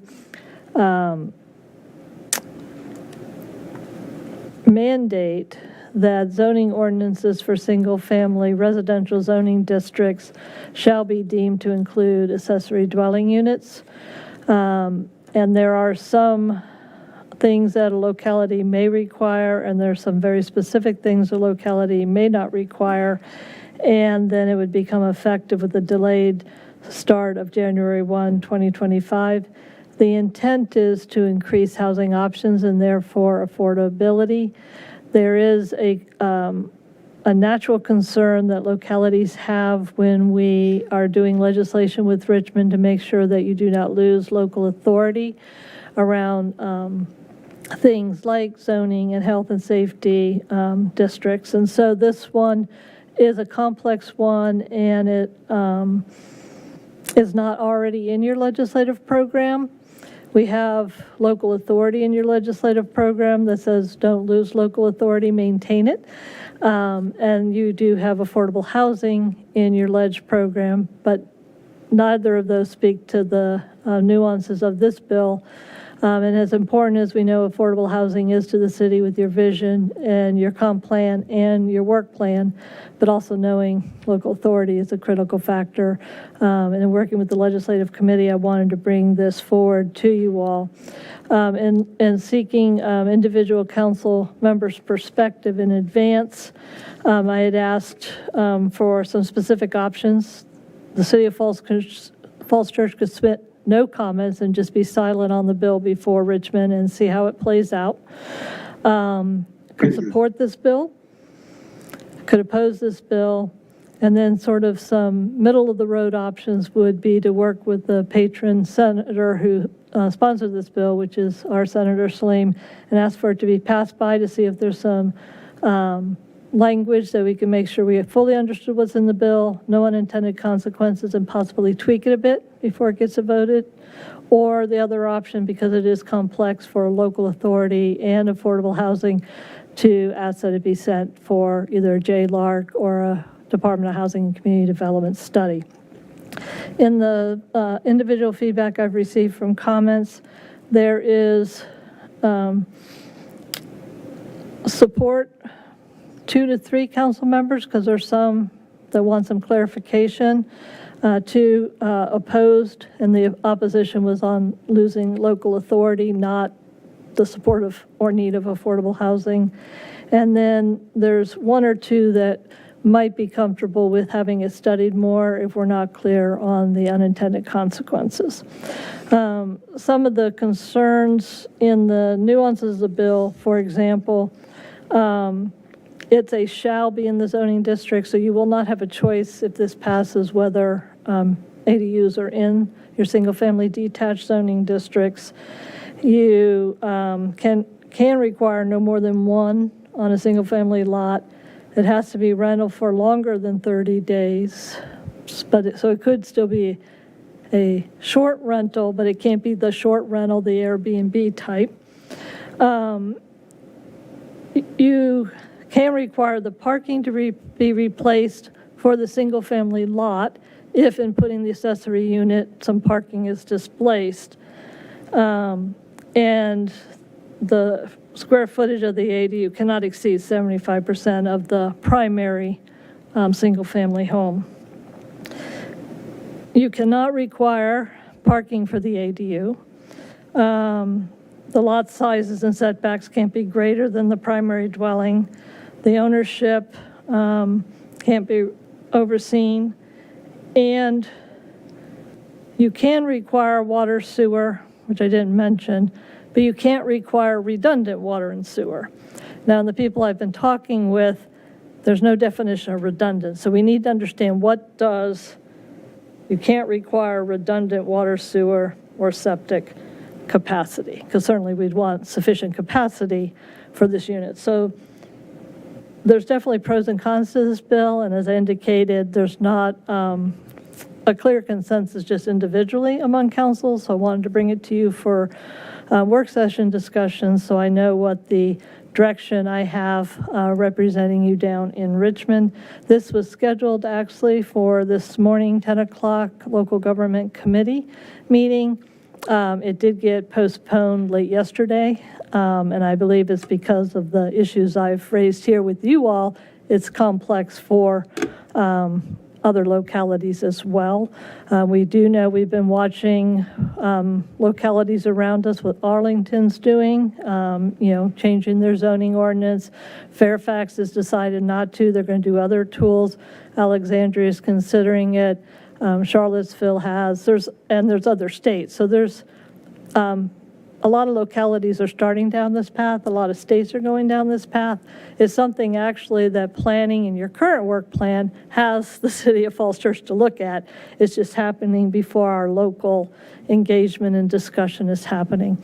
So since it's going to come up again, probably not before the January 25th, this Thursday, Legislative Committee meeting, but it will come up before you have a next regular meeting for a consensus of your whole. So I'm working with Mr. Snyder as chair, and Ms. Hiscott and Mr. Underhill wanted to bring it to you this evening. So that's a lot of information in a short period of time. Glad to answer questions and defer to the mayor and our committee members. Great. Well, thank you. Before I open up to questions, two clarifying points that I think you mentioned at the beginning, and I went back and read this myself. You mentioned that it was in the adopted comp plan, the housing chapter of the comp plan that we adopted in 2019. Is that correct? I was referring to the commitment to affordable housing and looking at different housing tools and It's on page 17 of that chapter that actually talks about permitting accessory dwelling units may be another solution for the city to consider as part of that chapter. And then also the work plan that we talked about in 2021 that we adopted, correct? All of that was using local control, and you all would decide. So that's sort of the Got it. policy. Okay. With that, let's open up to questions and comments for Cindy. Ms. Underhill. Madam Chair. And Mr. Snyder has his hand up. Snyder, if you want to go, that's fine. Dave, go ahead. Sure. Thanks a lot, Madam Mayor. A couple points that I wanted to make. The first is that this is a really very broad and very detailed sort of preemption of an effort that we've started in the city. I think the Planning Commission has already started, and I think, Madam Mayor, you mentioned that there have been various documents indicating that we wanted to look at it. The big concern I have is that it really preempts our discussion. It preempts our citizens. It preempts the Planning Commission. It preempts the City Council, not only in general, but in specific. And I realize that there may be folks who agree with all or part of this legislation, but I think there's a real serious issue here about preempting our ability to make decisions for our citizens based upon our realities. So that would be point number one that I would make. Point number two, if the desire is not to oppose it, and I understand that, then I would suggest that we support the study that's been proposed, the longer term study And I would offer that as a way by which we can watch what's going on at the state level, but we maintain the ability to make these critical decisions here. So it's an offer to sort of to sort of, if you will, I try to take cognizance of the fact that there are those who may agree with all or part of this legislation, those who may disagree with all or part of it. But the big thing for me is I want us to make these decisions. And if it's informed by a state study of this legislation, then I would be fine with that. Just my view, Madam Mayor, and trying to navigate the different views here. And thanks. Thank you for those comments. Justine? I wrote up some notes. I didn't get them in time yesterday for Cindy to send them around, so I just wanted to read what I had put together and what I thought about. So one thing is that I would like to know how this bill matches up with Arlington's and DC's ADU ordinances. I haven't had time to do research yet, and so based on those ordinances being in accordance with this bill, I would offer conditional support.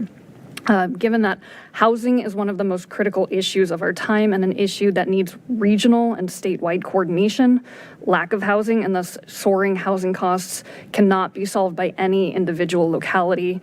Were any one locality to dramatically increase their housing supply overnight, that could potentially have the impacts that some city council members have expressed concern over, things like traffic, stressing utilities, overburdening schools.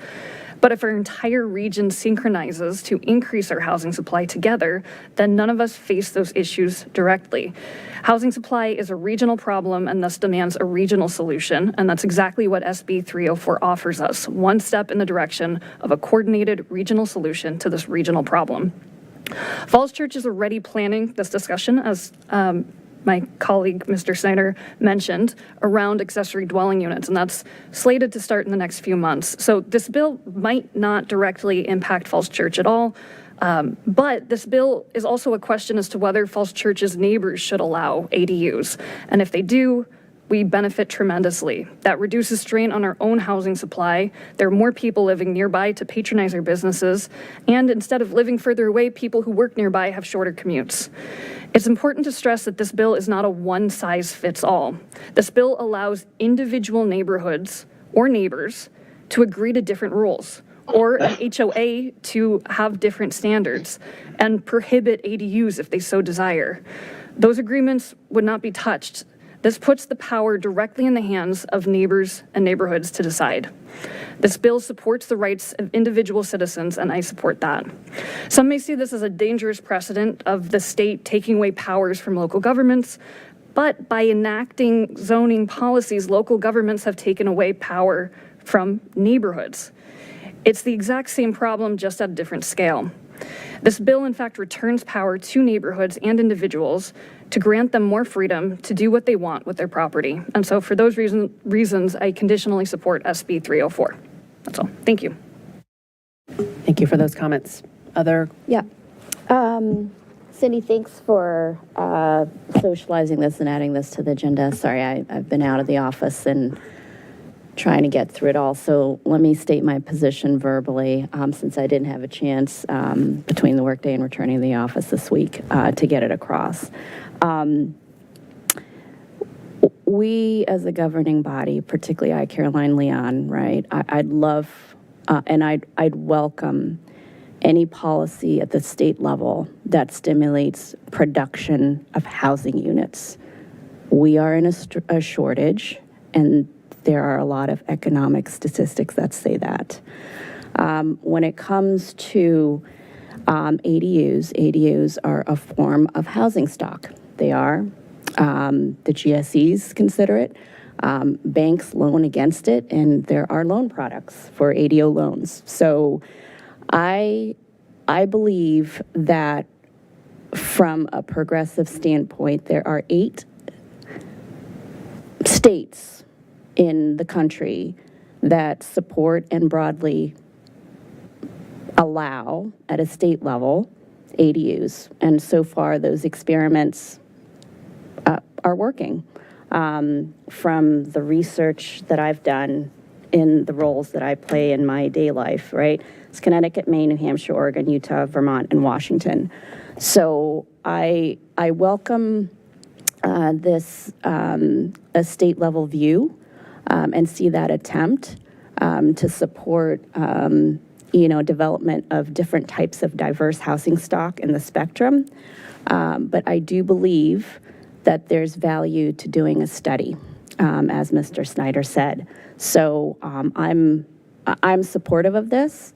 I believe that there's a study that needs to be in place, that following the 8 states that do this, that still allow the ability for localities to determine, right, how to implement, right, the build of those ADUs. So I would not oppose this bill. I would just say that we work with them, do a study, we allow some flexibilities for local control, but I do not think it's wise to oppose it in totality. Thank you for those comments. Others? Ms. Flynn? I guess my reaction to it is a little bit different in that I sort of feel as though our residents would be surprised for us to cede local authority to the state for a very specific bill as to what it is that we are or aren't allowed or permitted to do with respect to ADUs without having a community conversation surrounding ADUs. And even the Planning Commission on the 17th, this was on their agenda for the evening. Mr. Stoddard and Mr. Traynor talked about the accessory dwelling unit, scope memo about the types of considerations and conversations that the city would need to have around these issues. Mr. Krasner, having just gone through this in Fairfax, said that that was an 18-month process. All of the planning commissioners were very eager, having just come through the T-zone issues, to ensure that we had ample public engagement, both around the ideas of what accessory dwelling units are, what it is that we can hope to achieve from them, how it is that you can increase that housing stock. And so in terms of my perspective on this, it's not speaking to the merits of accessory dwelling units or whether they should or shouldn't be allowed in Falls Church. I think we've seen our neighbors take up those conversations. We've now seen that the ordinances in Arlington, Alexandria, and Fairfax differ wildly from one another in terms of the parameters of what those jurisdictions are and aren't allowing. And I think that it's prudent for us to have a community conversation that's informed by public input on these issues before we would support a state bill that's very specific as to the provisions of what localities can and can't do with respect to accessory dwelling units. So I wouldn't support the bill for that reason, but I'm not opposed to, having the Department of Housing or JLARC study it further to get the insights from it. I mean, I know that there's a pre-existing Virginia study that looked at a lot of the localities and what sort of provisions, different localities had included, the parameters, what regulations, did or didn't make sense in terms of spurring or not spurring ADU activity, but that's kind of where I stand on this at this point in time. Mary Beth?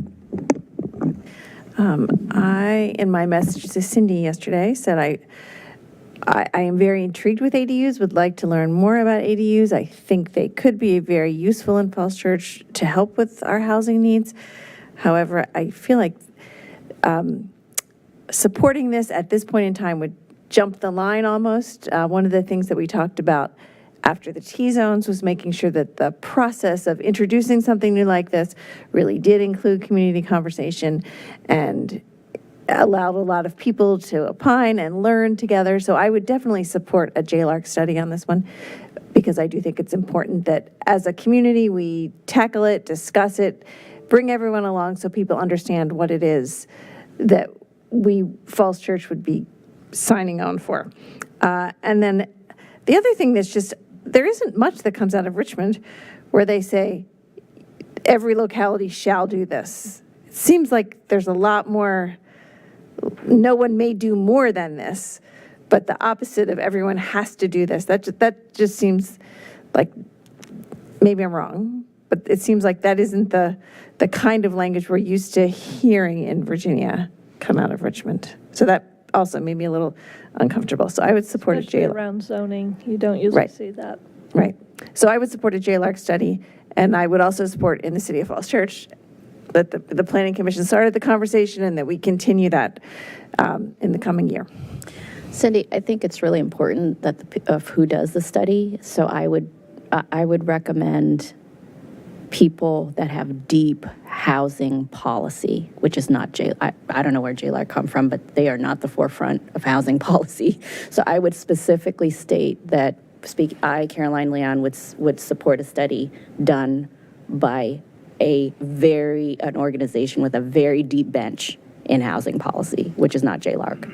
And so the HCD has better capabilities. Yeah, so what you could do is DHCD, because you need a state agency that this goes to, but I've seen practice where and we'd have to work with the senator and the amendments, but as a starting point, you could say with that expertise, they need to have VML and VACO, 3 local government reps, and experts in the field, whether that Urban Land Institute or, other experts in the field.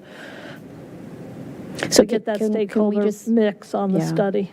So I put that out there for my peers, that we are very specific on who does the study, and that the person who does the study has housing policy, bench. Other comments? More of a general statement or a general thought, listening to everybody. I hear a lot of support for ADUs. I hear a lot of support for making sure the process is super public to our residents, and that we work with our local jurisdictions to see why they did what they did in Arlington, Alexandria. 2 of them have already passed things. To your point, Ms. Flynn, they're very different. We have some data from Arlington's has been in place enough to have some data from that. So I agree with you on the study. I also think that the issues in Northern Virginia are very different than the balance of the state. We have much more pressure on our jurisdictions for the actual physical land to provide housing, and therefore may need options that are differing than other areas of the state. I'm just thinking out loud that there's broad support for the study of this and to engage our community in this, our planning commission as well, many of them. I don't think we shy away from doing something because it's hard. We've proven that we want to keep attacking and working on things that are hard and difficult subjects.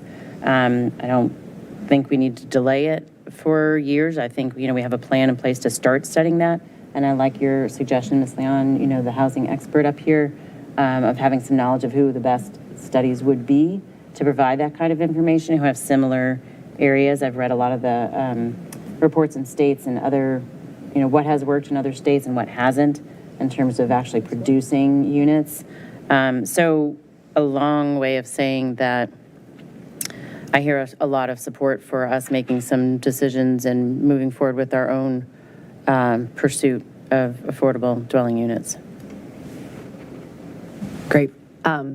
Unless anyone else has comments, I guess I have a few. So one, I think the fact that the state wants to do something about it, we should take that as a signal, right? Because we've all talked about how this is a housing crisis, and we certainly feel that in Northern Virginia. But the fact that the state wants to preempt some of the local decisions means the local authorities are not moving fast enough, frankly.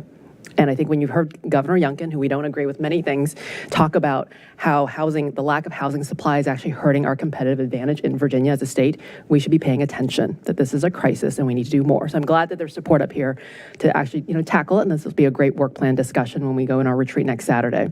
So that's kind of my first general comment. The fact that the state's paying attention to this is a big deal. And hopefully in Falls Church, we are paying attention. Second, I think it's more of a specific question for Cindy is, the language in the bill as written right now where it says compliance with, and there's 4 parameters, limitations on massing, impervious surface, building codes, water, sewer, septic, stormwater, and historic and architecture districts. Those seem like pretty broad language, which would give us a lot of regulatory authority so that it's not a one-size-fits-all kind of solution.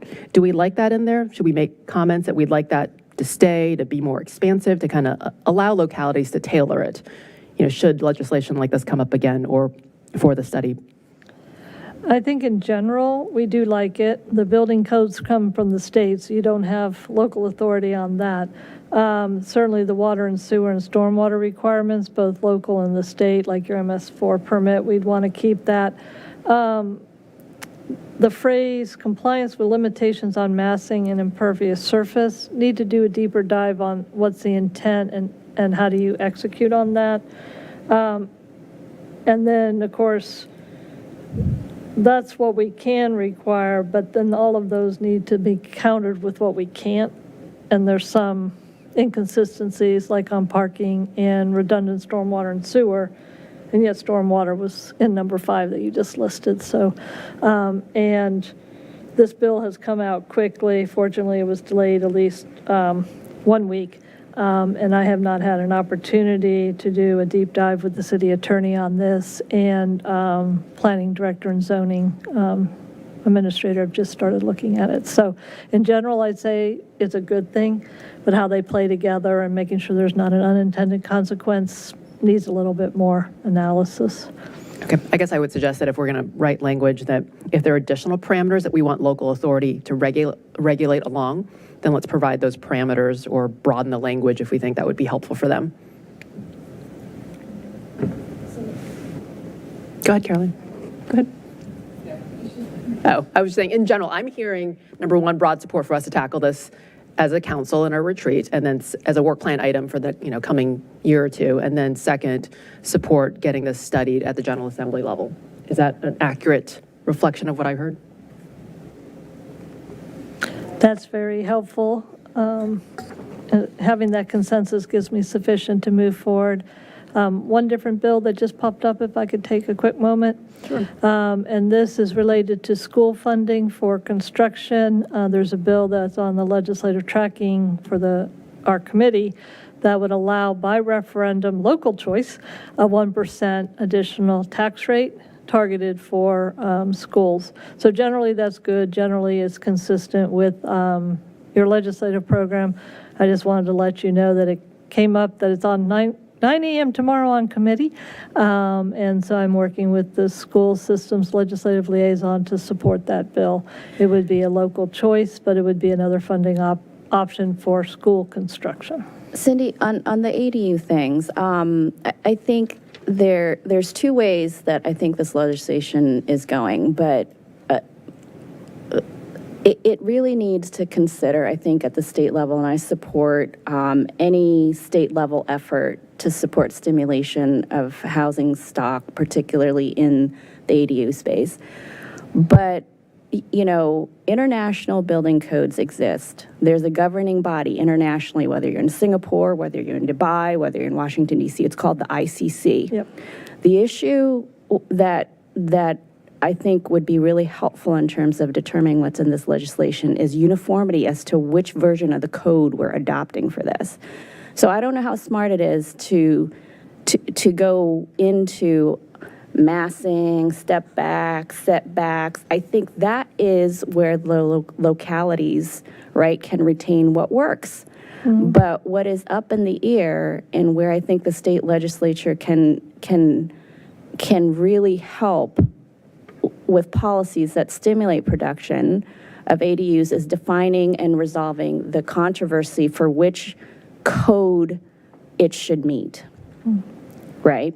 So those ICC building codes that talks about,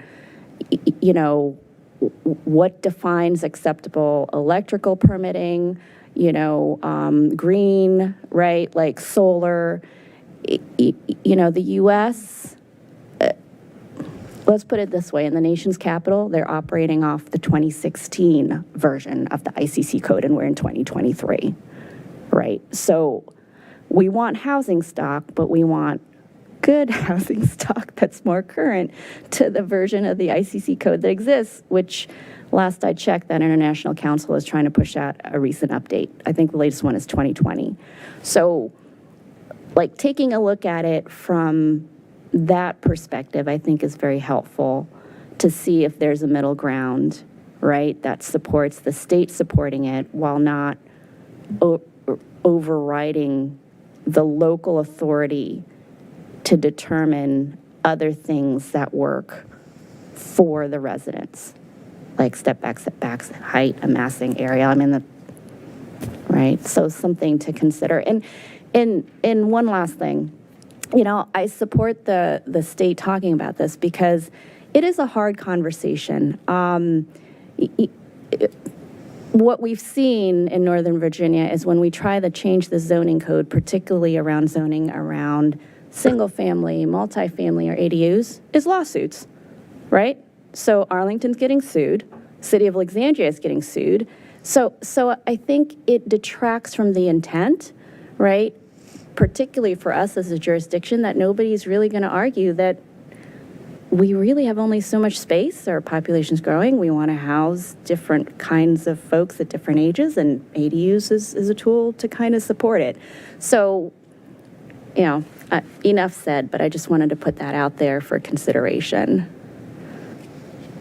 Yeah, that's a good point. There's good intent in this legislation, but changing some of the criteria of what a locality can and can't do may make it more functional, so you can still have the community engagement in a local decision, but have state initiative and some consistency across localities. And current building code, Virginia is very slow at adopting. Cindy, do you have enough direction from us on that one? Yes, thank you very much for adding this to your agenda this evening. Great. Moving on to any business not on the agenda. Standing regional committee and council liaison reports. Okay, I have two things under that item.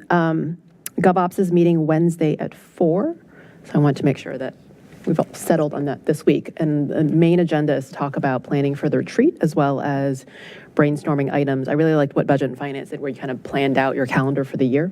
So the goal is hopefully to be able to at least have a rough calendar of ideas of things we want to talk about in GovOps for the coming year, and then roughly calendar them out. So the first half can be retreat and the other half can be 2024 in GovOps.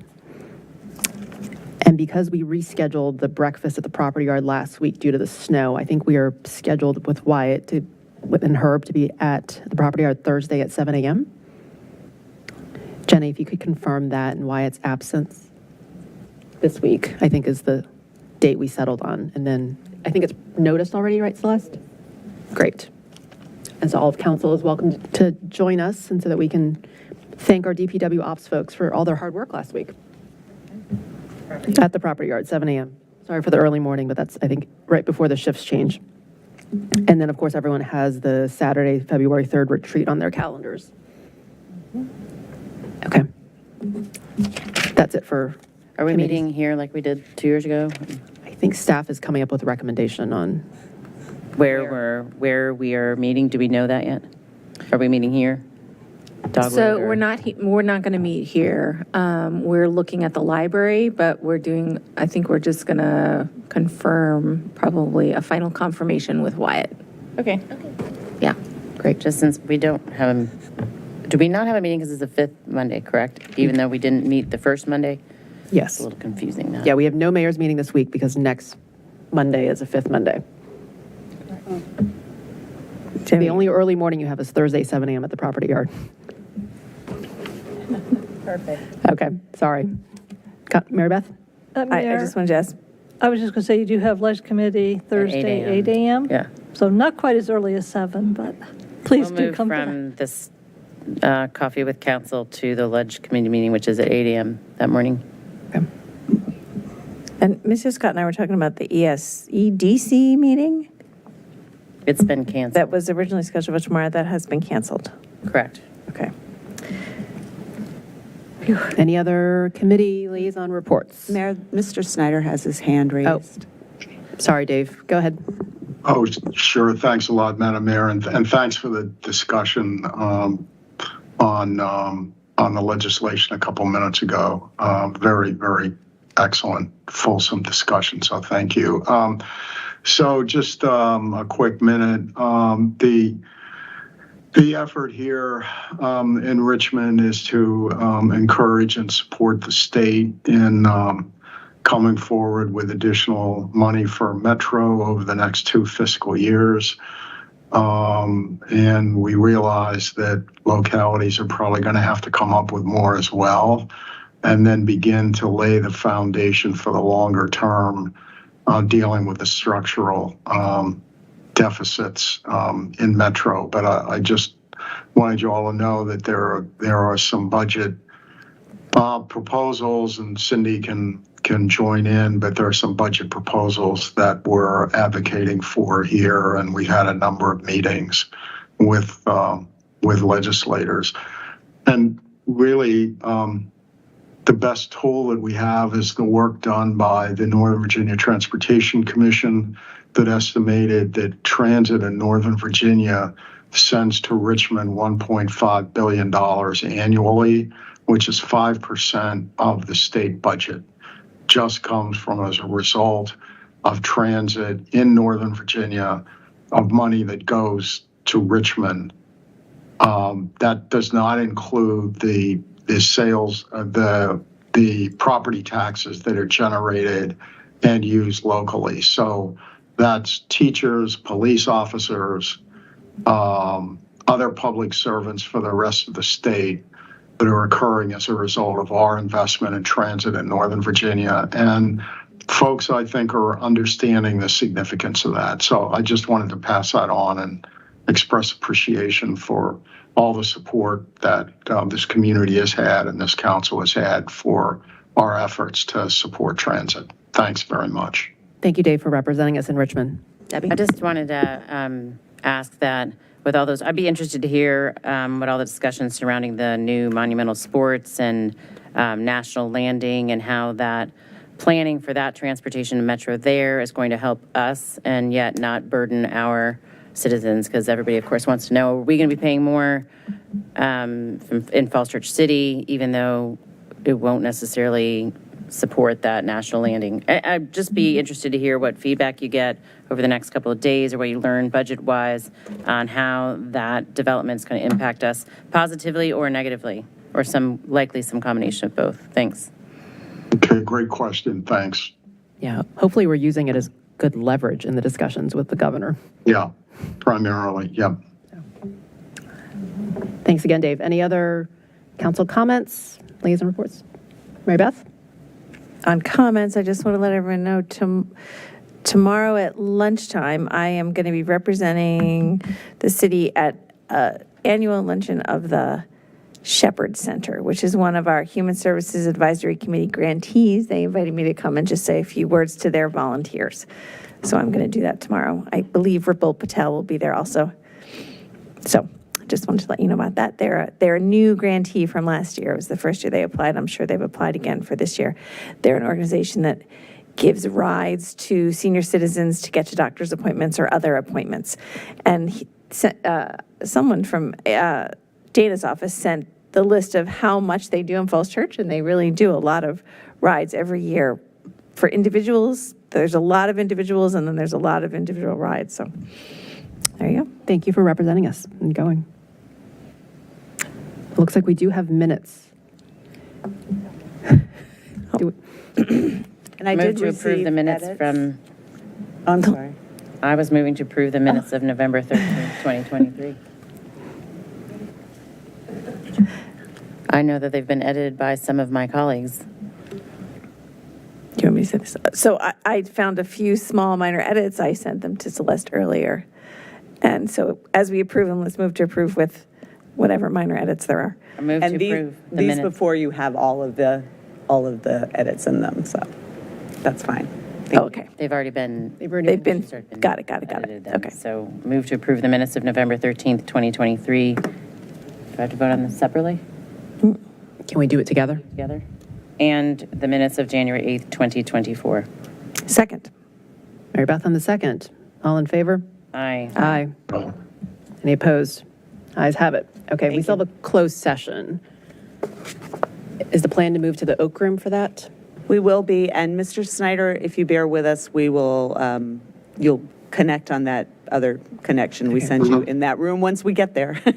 For anyone, I guess, watching us or still left in our audience, we don't have anything else on the agenda after the closed session. And so if you would like to leave, or you're welcome to stay. But we'll remain here so you can reconvene in open session Yes. in this room. So we'll wait for you. Oh, yes, you could do that too. That'll give staff time to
Mr. Snyder.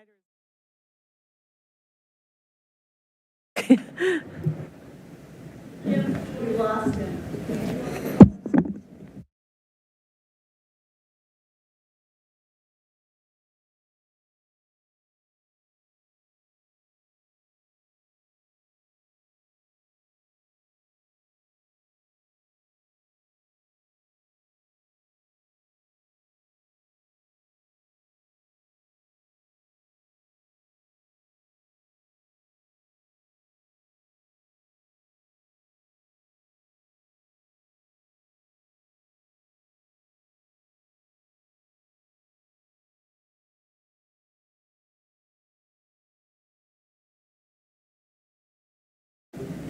What's the plan? Are we going to call Dave on the phone?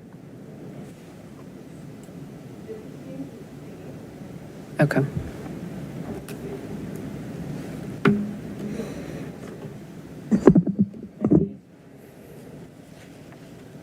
Cindy's trying to call.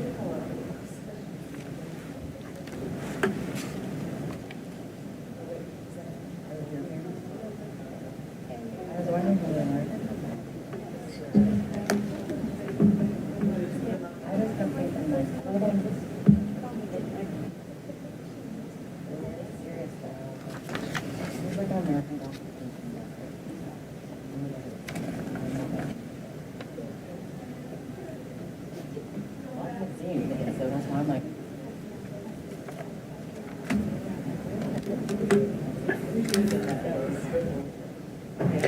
Sorry, I shouldn't have told him to go away until. I think Cindy's doing that.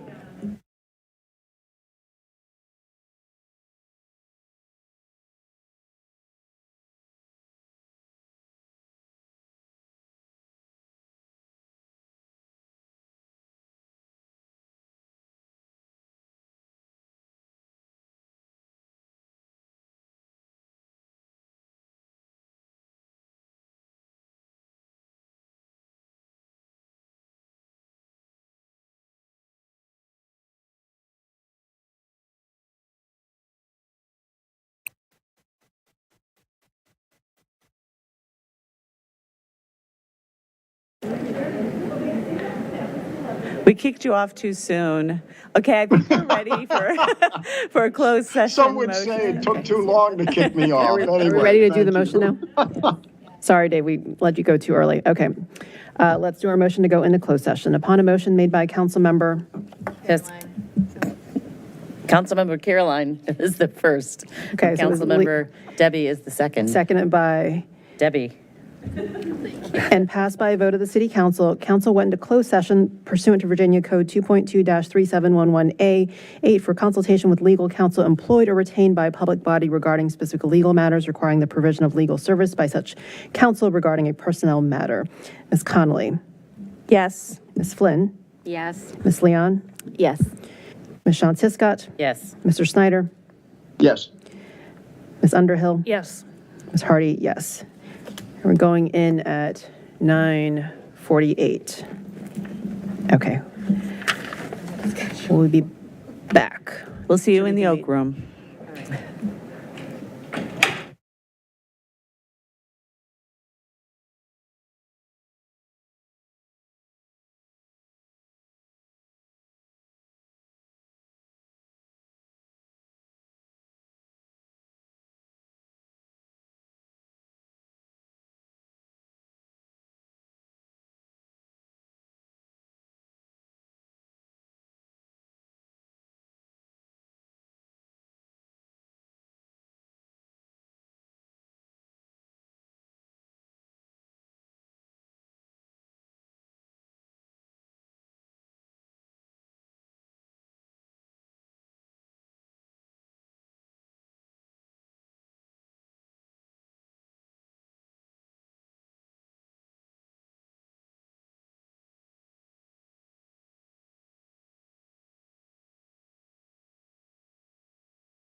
Ready now?